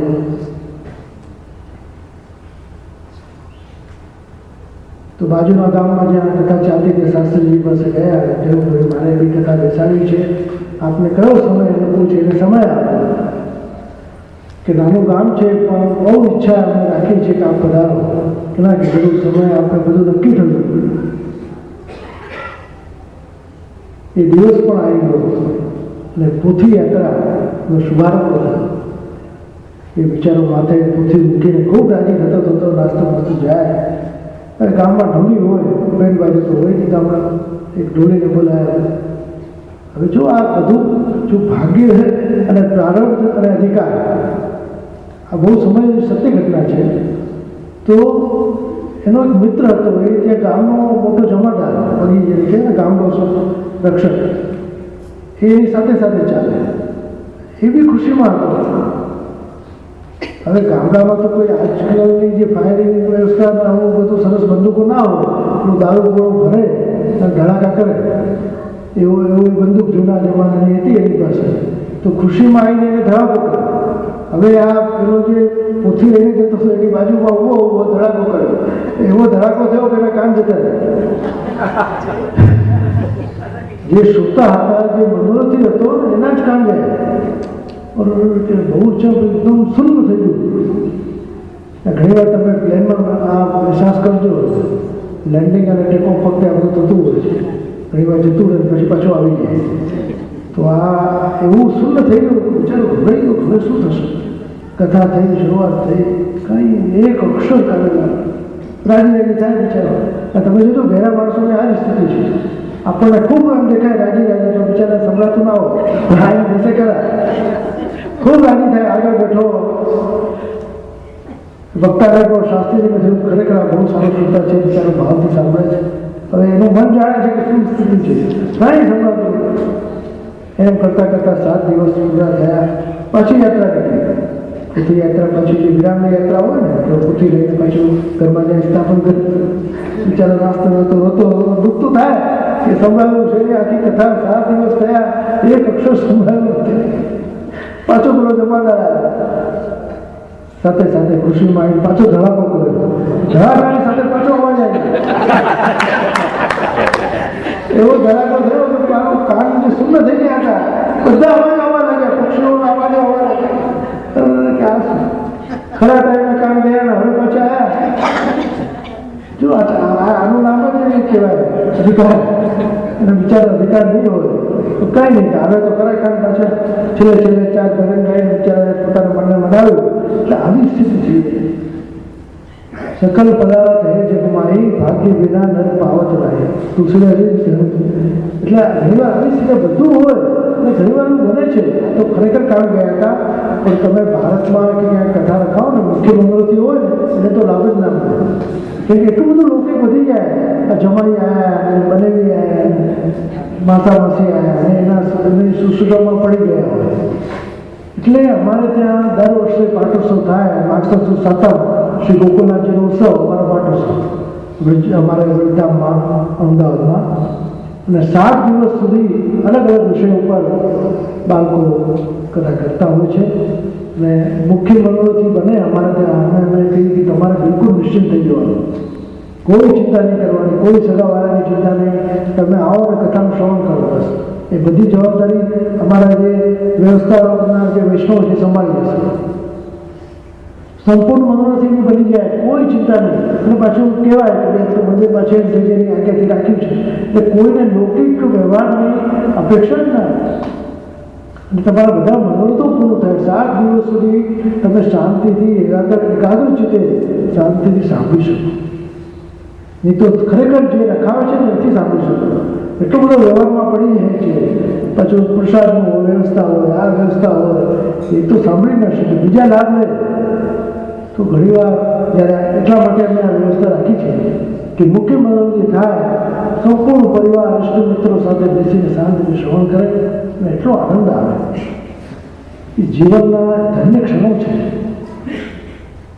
કે 7 દિવસ માટે લૌકિકનું વિસ્મરણ થાય. આપણે યાત્રા કરવા જઈએ ત્યારે પણ લૌકિકનું વિસ્મરણ કરવાનો પ્રયત્ન કરવો જોઈએ, પણ ઘણા નથી કરતા.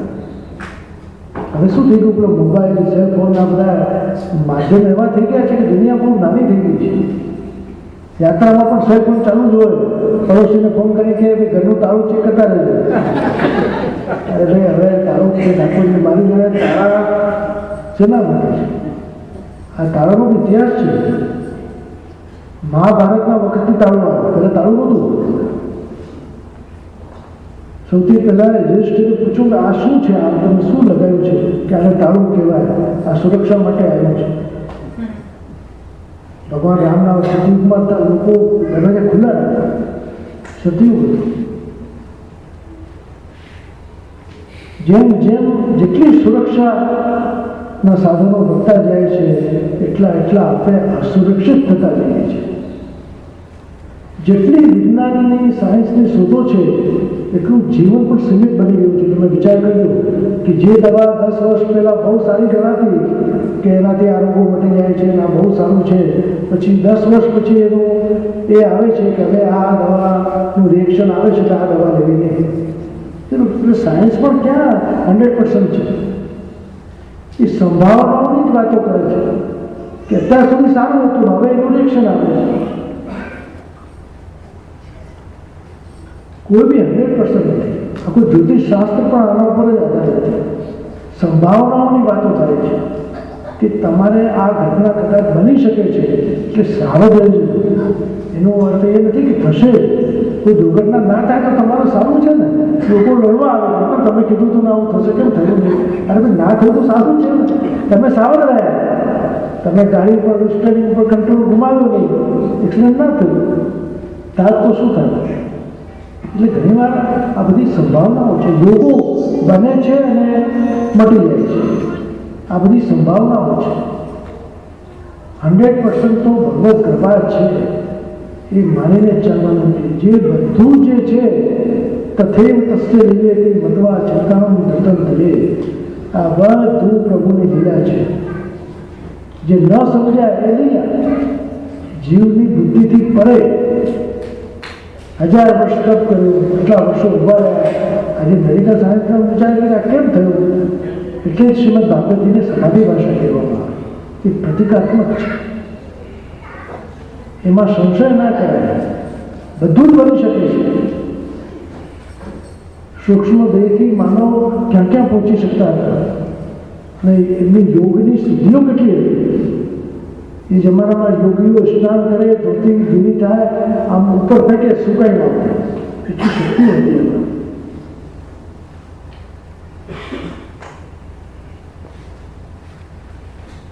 યોગ ચિત્તવૃત્તિ નિરોધ. જો ચિત્તનું એકાગ્ર થવું એની યોગ જ છે. અને પ્રાચીન કાળમાં આ બધા દંડવત પ્રણામ કરવાના પણ આ આસન જ છે. પંચાંગ પ્રણામ, સાષ્ટાંગ દંડવત, આ બધા યોગના આસનો છે. હવે આ યોગા કરીને આવ્યું તો આપણે ગમે છે. યોગ પર યોગા થઈ ગયું, હવે તો યોગા કરીએ, મેડિટેશન કરીએ. એ લોકોને બહુ ગમે કે આધુનિક શબ્દો બધા આવ્યા, આપણે રુચિકર થઈ ગયા અને એના બધા ટીચરો થઈ ગયા. યોગા ટીચર છે, ડાન્સ માસ્ટર છે, કોરિયોગ્રાફર છે. હવે શબ્દો જ્યારે નવા આવે અને આપણને કુતૂહલતા થાય. એ પ્રાચીન કાળમાં બી હતું જ. પ્રાચીન કાળમાં બધી જ વસ્તુઓ હતી.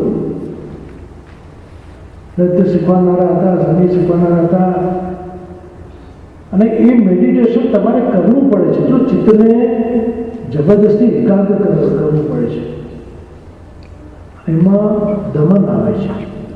ઇન્દ્રિયોનું દમન કરવું પડે, નિગ્રહ કરવો પડે. પુષ્ટિમાર્ગ દમનને સ્વીકારતો નથી, શમનને સ્વીકારે છે. ખૂબ સુંદર વાત શ્રી મહાપ્રભુ કહે છે કે તમે જ્યારે તમારું મન પ્રભુમાં લાગી જશે, ચેતસ્થ પ્રણવ સેવા તસ્તેય પ્રવૃત્તિ રાખે. ચિત્ત જાણ તમારું સેવામાં લાગ્યું, બધેથી મન હટી જશે અને એના દ્વારા તમારી તનુજા અને વિતિજા સિદ્ધ થશે.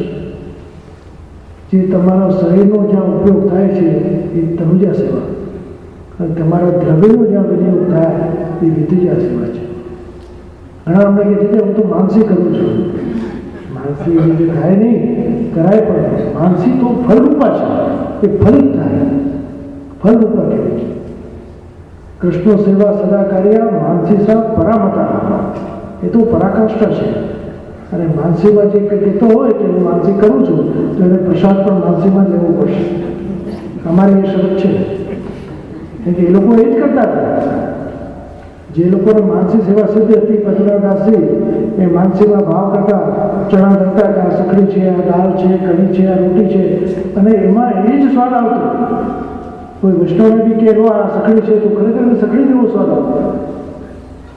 આજે આપણામાં એ શક્તિ છે. તો માનસી તો એ તો છલાવો છે, છલ કરવા જેવી છે. માનસી ના કરાય. માનસીમાં તમારી જો પ્રસાદ લેવાની તૈયારી હોય તો માનસી કરાય, બાકી એવી તૈયારી ના આવે. એટલે આપણે ધીમે ધીમે ક્રમશઃ આગળ વધારે અને ચિત્તની એકાગ્રતા જો ગમે એટલી આંખ સારી હોય પણ સોળમાં દડો ફરવો હોય તો કેટલું ચિત્ત એકાગ્ર જોઈએ.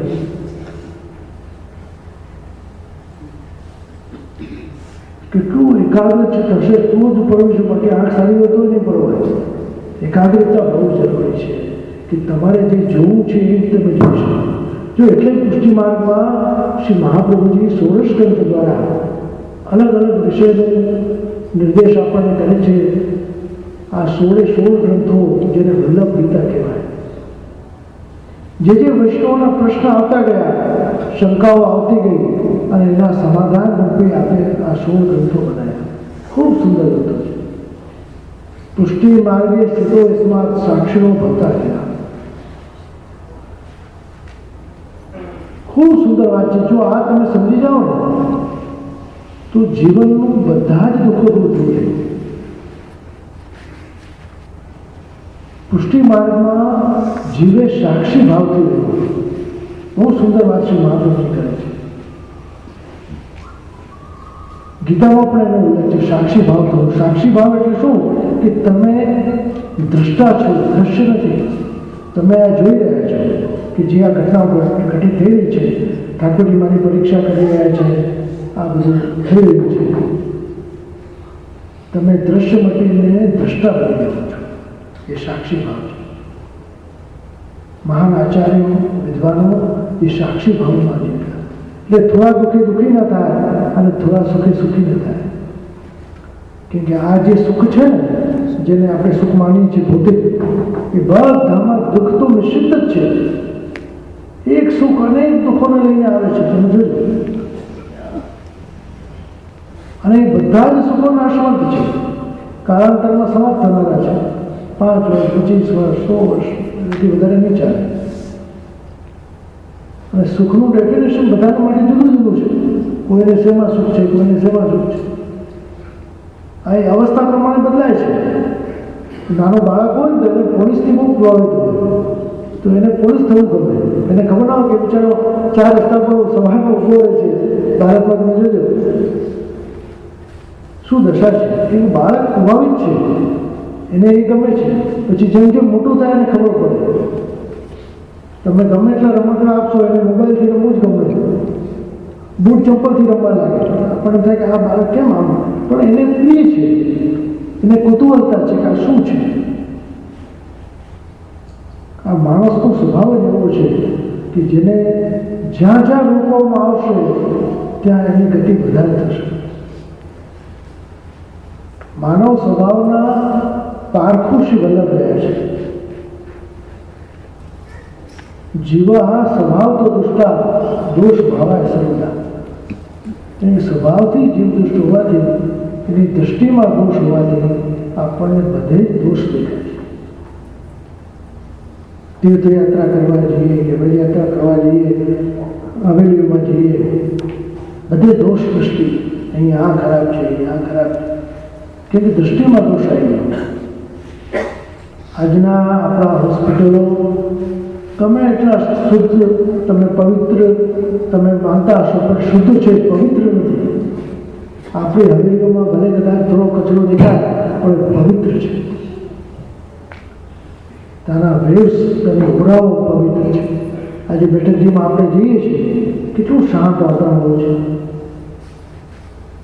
શ્રી મહાપ્રભુજી ત્યાં બિરાજીને બાબતનું પાલન કર્યું હોય, એ જગ્યા, એ ભૂમિ દેવી બની ગઈ. અને ઘણાને અનુભૂતિ થાય છે કે વલ્લભ અહીંયા બિરાજે છે. જો રથયાત્રાનો દિવસ આપણા માટે એટલે મહત્વનો બી છે. ત્યાં અમારે ત્યાં નંદાલયમાં શહેરમાં જે છકડી વડી થઈ જાય, છકડામાં ઠાકોરજી બિરાજે. એક ઘણો મહત્વનો દિવસ. કેમ કે આપણા શ્રી વલ્લભ પ્રભુ એ દિવસે આસુરા ગયા લીધા કરે, એટલે ઘણો દુઃખનો પણ દિવસ કહેવાય. પણ એવી લીલા આસુર ગયા મોહ લીલા એટલે આસુરી જીવોને મોહ પમાડવા માટે થતી લીલા. જે આસુરી જીવો છે ને એને થયું કે શ્રી વલ્લભ પધારી ગયા, નાભી સુધી જન્મ આપ ઉભા રહ્યા, આપણામાંથી તેજ પુંજ નીકળ્યો અને સૂર્યમાં જતો રહ્યો. અને આ દ્રશ્ય જોયું. શ્રી પુરુષોત્તમદાસજીને જેને લોકોએ પૂછ્યું કે શ્રી વલ્લભની એટલી કૃપા 6 મહિના તમારે ત્યાં બિરાજ્યા અને આજે તમે હાજર નથી, આપનું છેલ્લું પ્રયાણ થયેલું છે કે ના, મારા વલ્લભ ક્યાંય ગયા નથી અને આ લીલા જોવાનો અધિકાર મારો નથી. મારા વલ્લભ તો જો અહીંયા બિરાજે, સંધ્યા વંદન કરે છે. દરવાજો ખોલ્યો તો વિષ્ણુનું દર્શન થયું કે આપ શ્રી ત્યાં બિરાજે છે. જ્યાં જ્યાં આપના બેઠક જે છે આપ બિરાજે છે, આપના ગ્રંથોમાં આપ બિરાજે છે, તીર્થોમાં આપ બિરાજે છે, વલ્લભના આચાર્યોમાં આપ બિરાજે છે અને વૈષ્ણવના હૃદયમાં આપ બિરાજે છે. જેનો ભાવ હોય વિષ્ણુ છે ને એટલે હૃદયમાં વલ્લભ બિરાજે છે. એ જ વસ્તુઓ વલ્લભ સાખીમાં શ્રી હરિહર મહાપ્રભુ પણ કહે છે कि छोटो बड़ो न जाने, वल्लभ में वल्लभ कुल में सभी वल्लभ स्वरूप, सभी अग्नि स्वरूप. અને આ વખતે 9મી ડિસેમ્બર જ્યારે આવશે શ્રી ગોકુળનાથજીનો ઉત્સવ, અમારા વૃદ્ધાનો 10 વર્ષ પૂરા થઈને 11મા વર્ષમાં પ્રવેશ થઈ રહ્યો છે અમદાવાદમાં. તો વલ્લભ સાખી ઉપર વેદનાથ બાવાના વચનામૃતો છે. તો જરૂરથી જો આપ ભારત આવવાનો પ્લાન કરતા હો અને એ સ્થળમાં હો, 9 થી 15 એ વલ્લભ સાખી બહુ સુંદર છે શ્રી હરિહરજીની. અને સસ્વરમાં વેદનાથજીનો તો આવાજ તમે બધાએ સાંભળ્યો છે. સસ્વરમાં ગામ થશે તો બહુ એનો અલૌકિક આનંદ એનો આવવાનો છે. શ્રી હરિહરજીની વલ્લભ સાખી બ્રિજ ભાષામાં રચાયેલી છે. અદ્ભુત છે. एक जगह तो आप कहे थे कि कलयुग ने यहाँ आए किए, बंद किए सब द्वार, वल्लभ खिड़की प्रेम की निकस जाए इससे जाए. कि બધા દરવાજા કલયુગે બંધ કર્યા પણ વલ્લભ નામ રૂપી આ બારી એવી છે કે ત્યાંથી નીકળવું તો વૈષ્ણવ નીકળી શકે. કેટલી સુંદર વાત કરી. શ્રી હરિહર મહાપ્રભુ પુષ્ટિ ભક્તિ માર્ગની એક એવા મહાનુભાવ હતા જે 120 વર્ષ ભૂતલ પર બિરાજ્યા.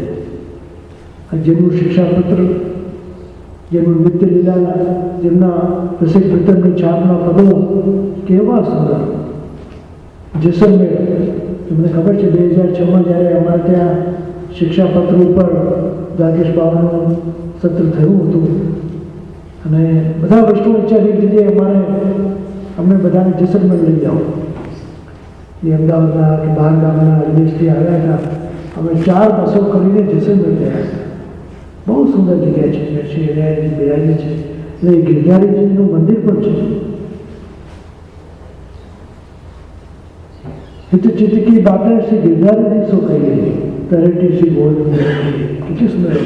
એ ગિરધારીજીનું ત્યાં મંદિર છે મહેલમાં.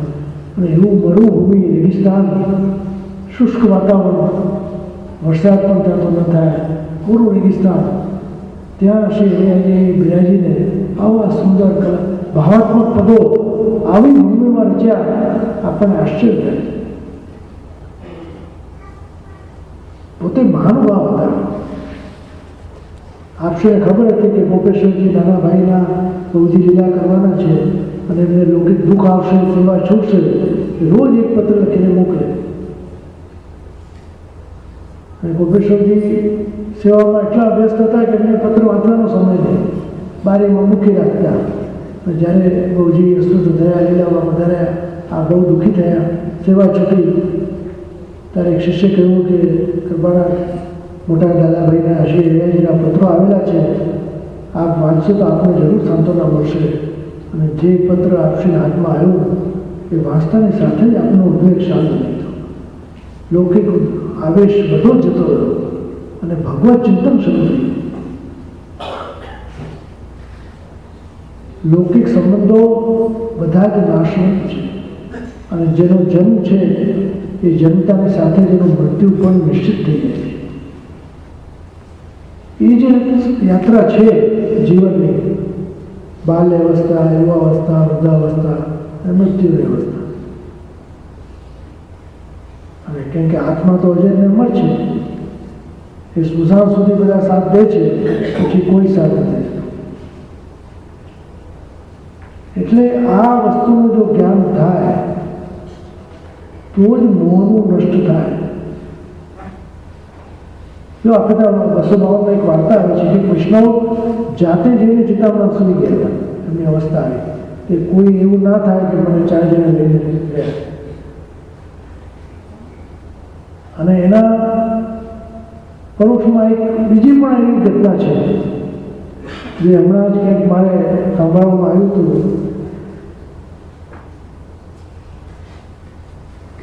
કે એક વયોવૃદ્ધ ભાઈ હતા ગામમાં, છેલ્લી અવસ્થા હતી, 4 બાળકો હતા. પાપાને ખાટલા ઉપર સુવડાય, તૂટેલો ખાટલો, અને 4 ભાઈઓ મંત્રણા કરે છે કે જો બાપાની છેલ્લી અવસ્થા છે,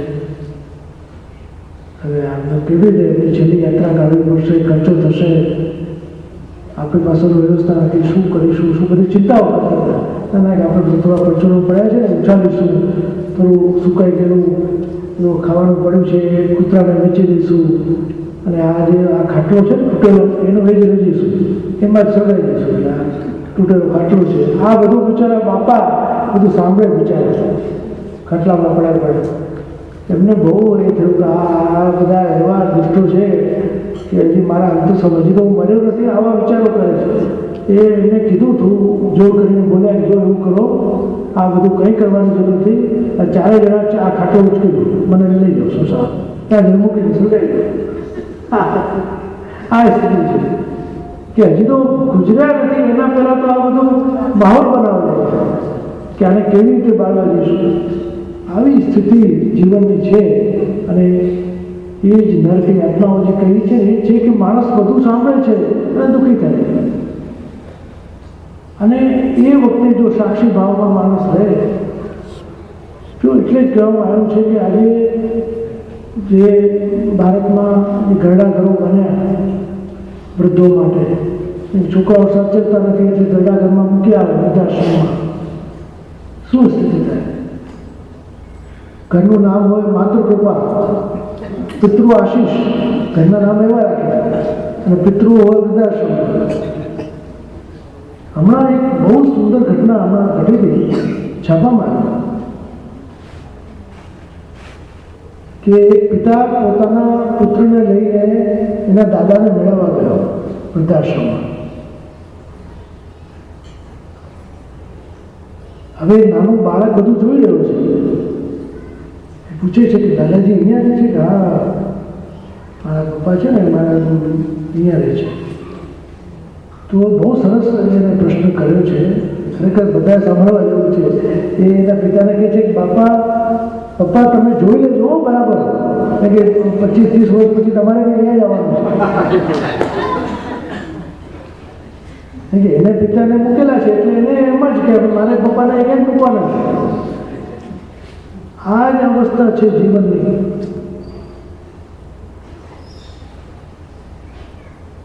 કોને કોણ સમજાવશે, કોને કોણ મનાવશે, કોનું કોણ માનશે, આ કોઈ સમજાવવાની વસ્તુ જ નથી. ઘણી વાર જ્ઞાની લોકો કહે કે 1 વાર સમજાવું, 2 વાર સમજાવું, અને 3જી વાર પોતે સમજી દઉં કે ભાઈ આમાં કંઈ સાર નથી. સ્વતંત્રતાનો ઉપયોગ જ્યારે સ્વચ્છંદતામાં થવા લાગે તો એવા દુષ્પરિણામો જ આવે છે. સ્વતંત્રતા જીવનમાં જરૂરી છે, પણ જ્યારે સ્વચ્છંદતા આવી જાય, કોઈનું શાસન કોઈના ઉપર ના રહે, તો પછી માનવ જીવન એવું બેચેન થઈ જાય છે અને બધી વ્યવસ્થા ગડબડાઈ જાય છે, ચરમાઈ જાય.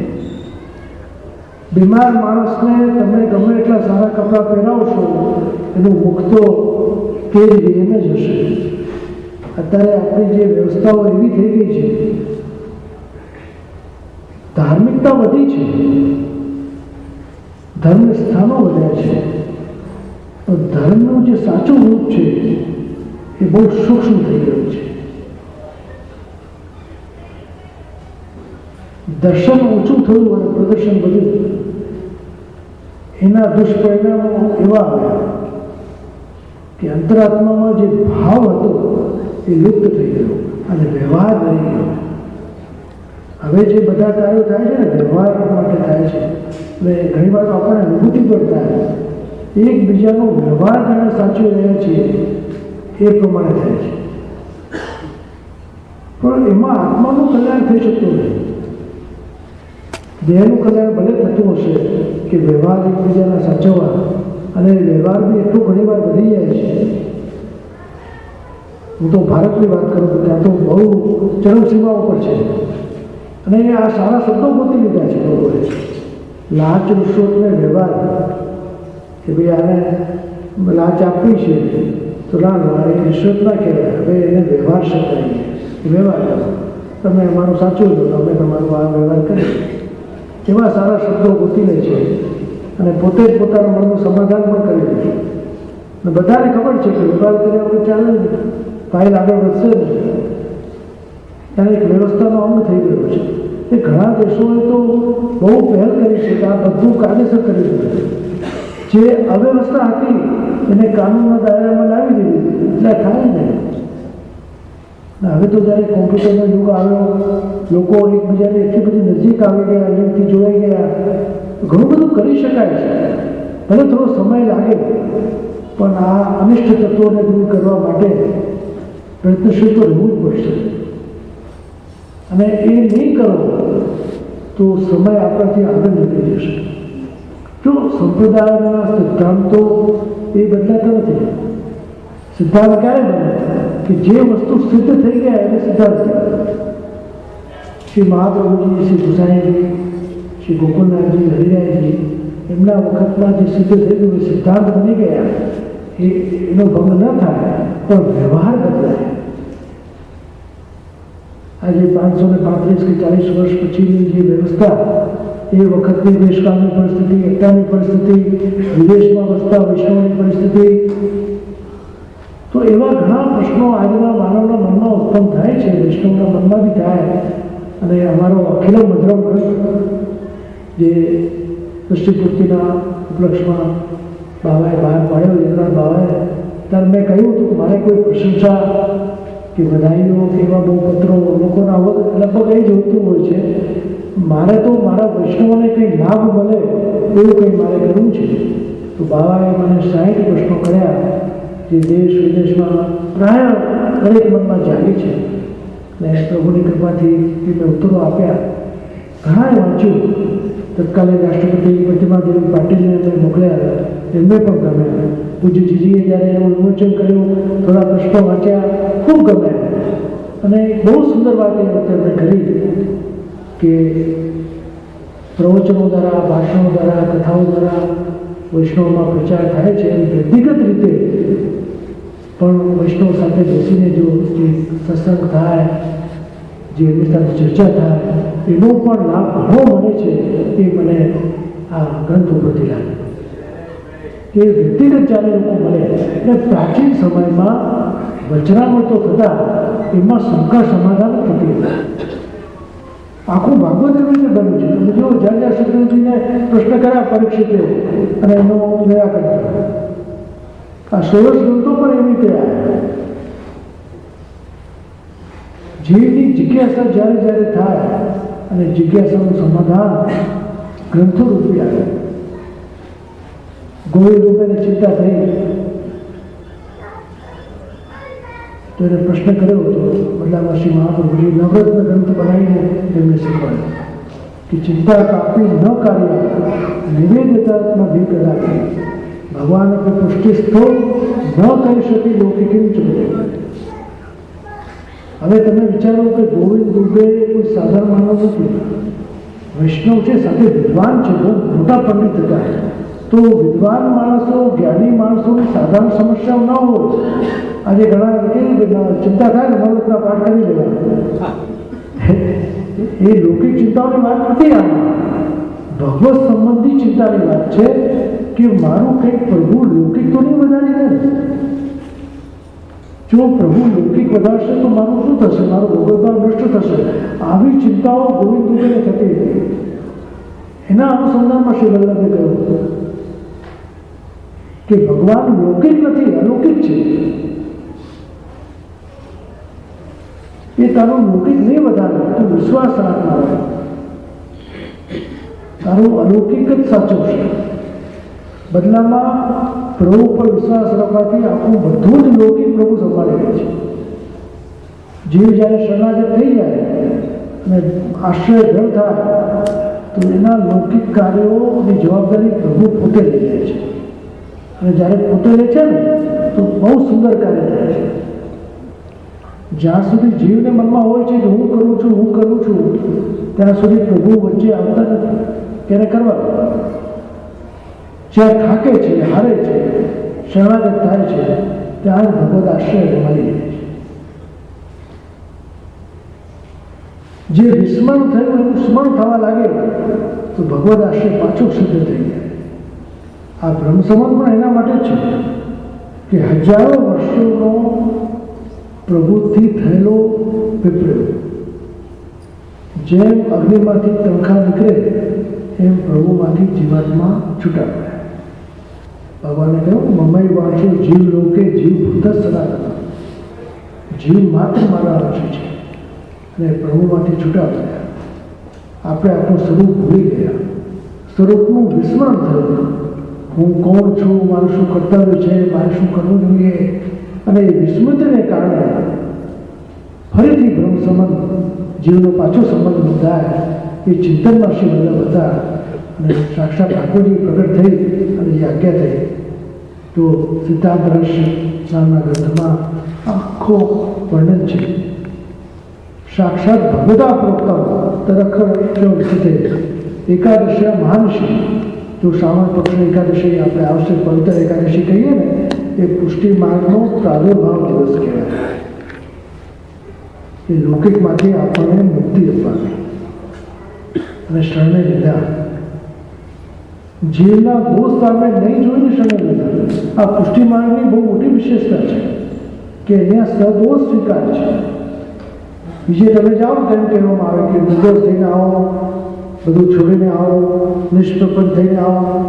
પણ નિર્દોષ થવા જીવ જાય કે જીવ તો સ્વભાવતાની સાથે દુષ્ટ છે. એટલે જેવો છે પ્રભુ, જેવો છું આપનો છું, પ્રભુ હું આપનો દાસ છું. એ શરણાગતિ જ્યારે જીવ સ્વીકારી લે છે તો પ્રભુ પણ કહે છે તું મારું છે. અને ક્યારેય એને લૌકિકમાં આગળ નથી વધવા દેતા. પણ જીવ કેવો છે કે લૌકિકની અપેક્ષા રાખે છે. મારું ઘર મોટું થાય, મારો ગ્રહ વધે, મારો વેપાર વધે, મારું કુટુંબ વધે. આપણે લૌકિકની આકાંક્ષાઓ રાખીએ છીએ અને પછી દુઃખી થઈ જઈએ છીએ. અને ભગવદ આશ્રય છે તો લૌકિક બધું પ્રભુ સંભાળી લે છે અને બદલામાં લૌકિક સચવાઈ જાય છે. તો ખરેખર જે સ્મરણ કરવું છે એનું વિસ્મરણ ન થાય એના માટે સતત આપણે જાગૃત રહેવું પડશે. સતત અષ્ટાક્ષરનું શ્રવણ, ઉઠતા બેસતા, ખાતા પીતા સૂતા શ્રી કૃષ્ણ શ્રવણમાં સતત અટલ જો રહેશે તો લૌકિક પ્રપંચો વિસ્મૃતિ થશે અને ભગવદ ભાવની સ્મૃતિ રહેશે. તો પ્રિયજનો સમય થઈ ગયો છે. ખૂબ ખૂબ મને આનંદ થયો છે આ બધા સાથે ભગવત સત્સંગ કરીને. અને ભવિષ્યમાં જ્યારે બી આવવાનું થશે જરૂરથી અમે આવીશું. અને આ ગ્રંથ બી આપણે માટે ઉપલબ્ધ છે. અહીંયા પુષ્ટિ દર્શન નામનું મેગેઝિન અમારે ત્યાંથી પ્રગટ થાય છે દર 2 મહિને. એને પણ જેને ગ્રાહક થવું હોય અહીંયા કાઉન્ટર પર થઈ શકે છે. ઘણા એવા પ્રશ્નો છે કે જેના જવાબ તમને અખિલ પ્રોગ્રામમાં મળી શકે છે. તો વિશેષ કંઈ નહીં કહેતા, જે કંઈ સત્સંગની ઘડીઓ વીતી ઠાકોરજીની કૃપાથી, ભગવત કૃપાથી આપણે મળ્યા તો આનંદ આવ્યો. મને પણ ઘણી પ્રસન્નતા થઈ કે આ સારી સંખ્યામાં એકત્ર થયા. ખૂબ ખૂબ શુભકામના, શુભ આશીર્વાદ આપું છું. અને આપણું આ વલ્લભધામ દિવસો દિવસ પ્રગતિ કરે અને વૈષ્ણવમાં ભાવનું સિંચન થાય, ભાવની સુરક્ષા થાય અને આપણે વૈષ્ણવતા આગળ વધે. વલ્લભની કૃપા આપણા પર ઉતરે એ જ મંગલ કામના સાથે મારી વાણીને વિરામ.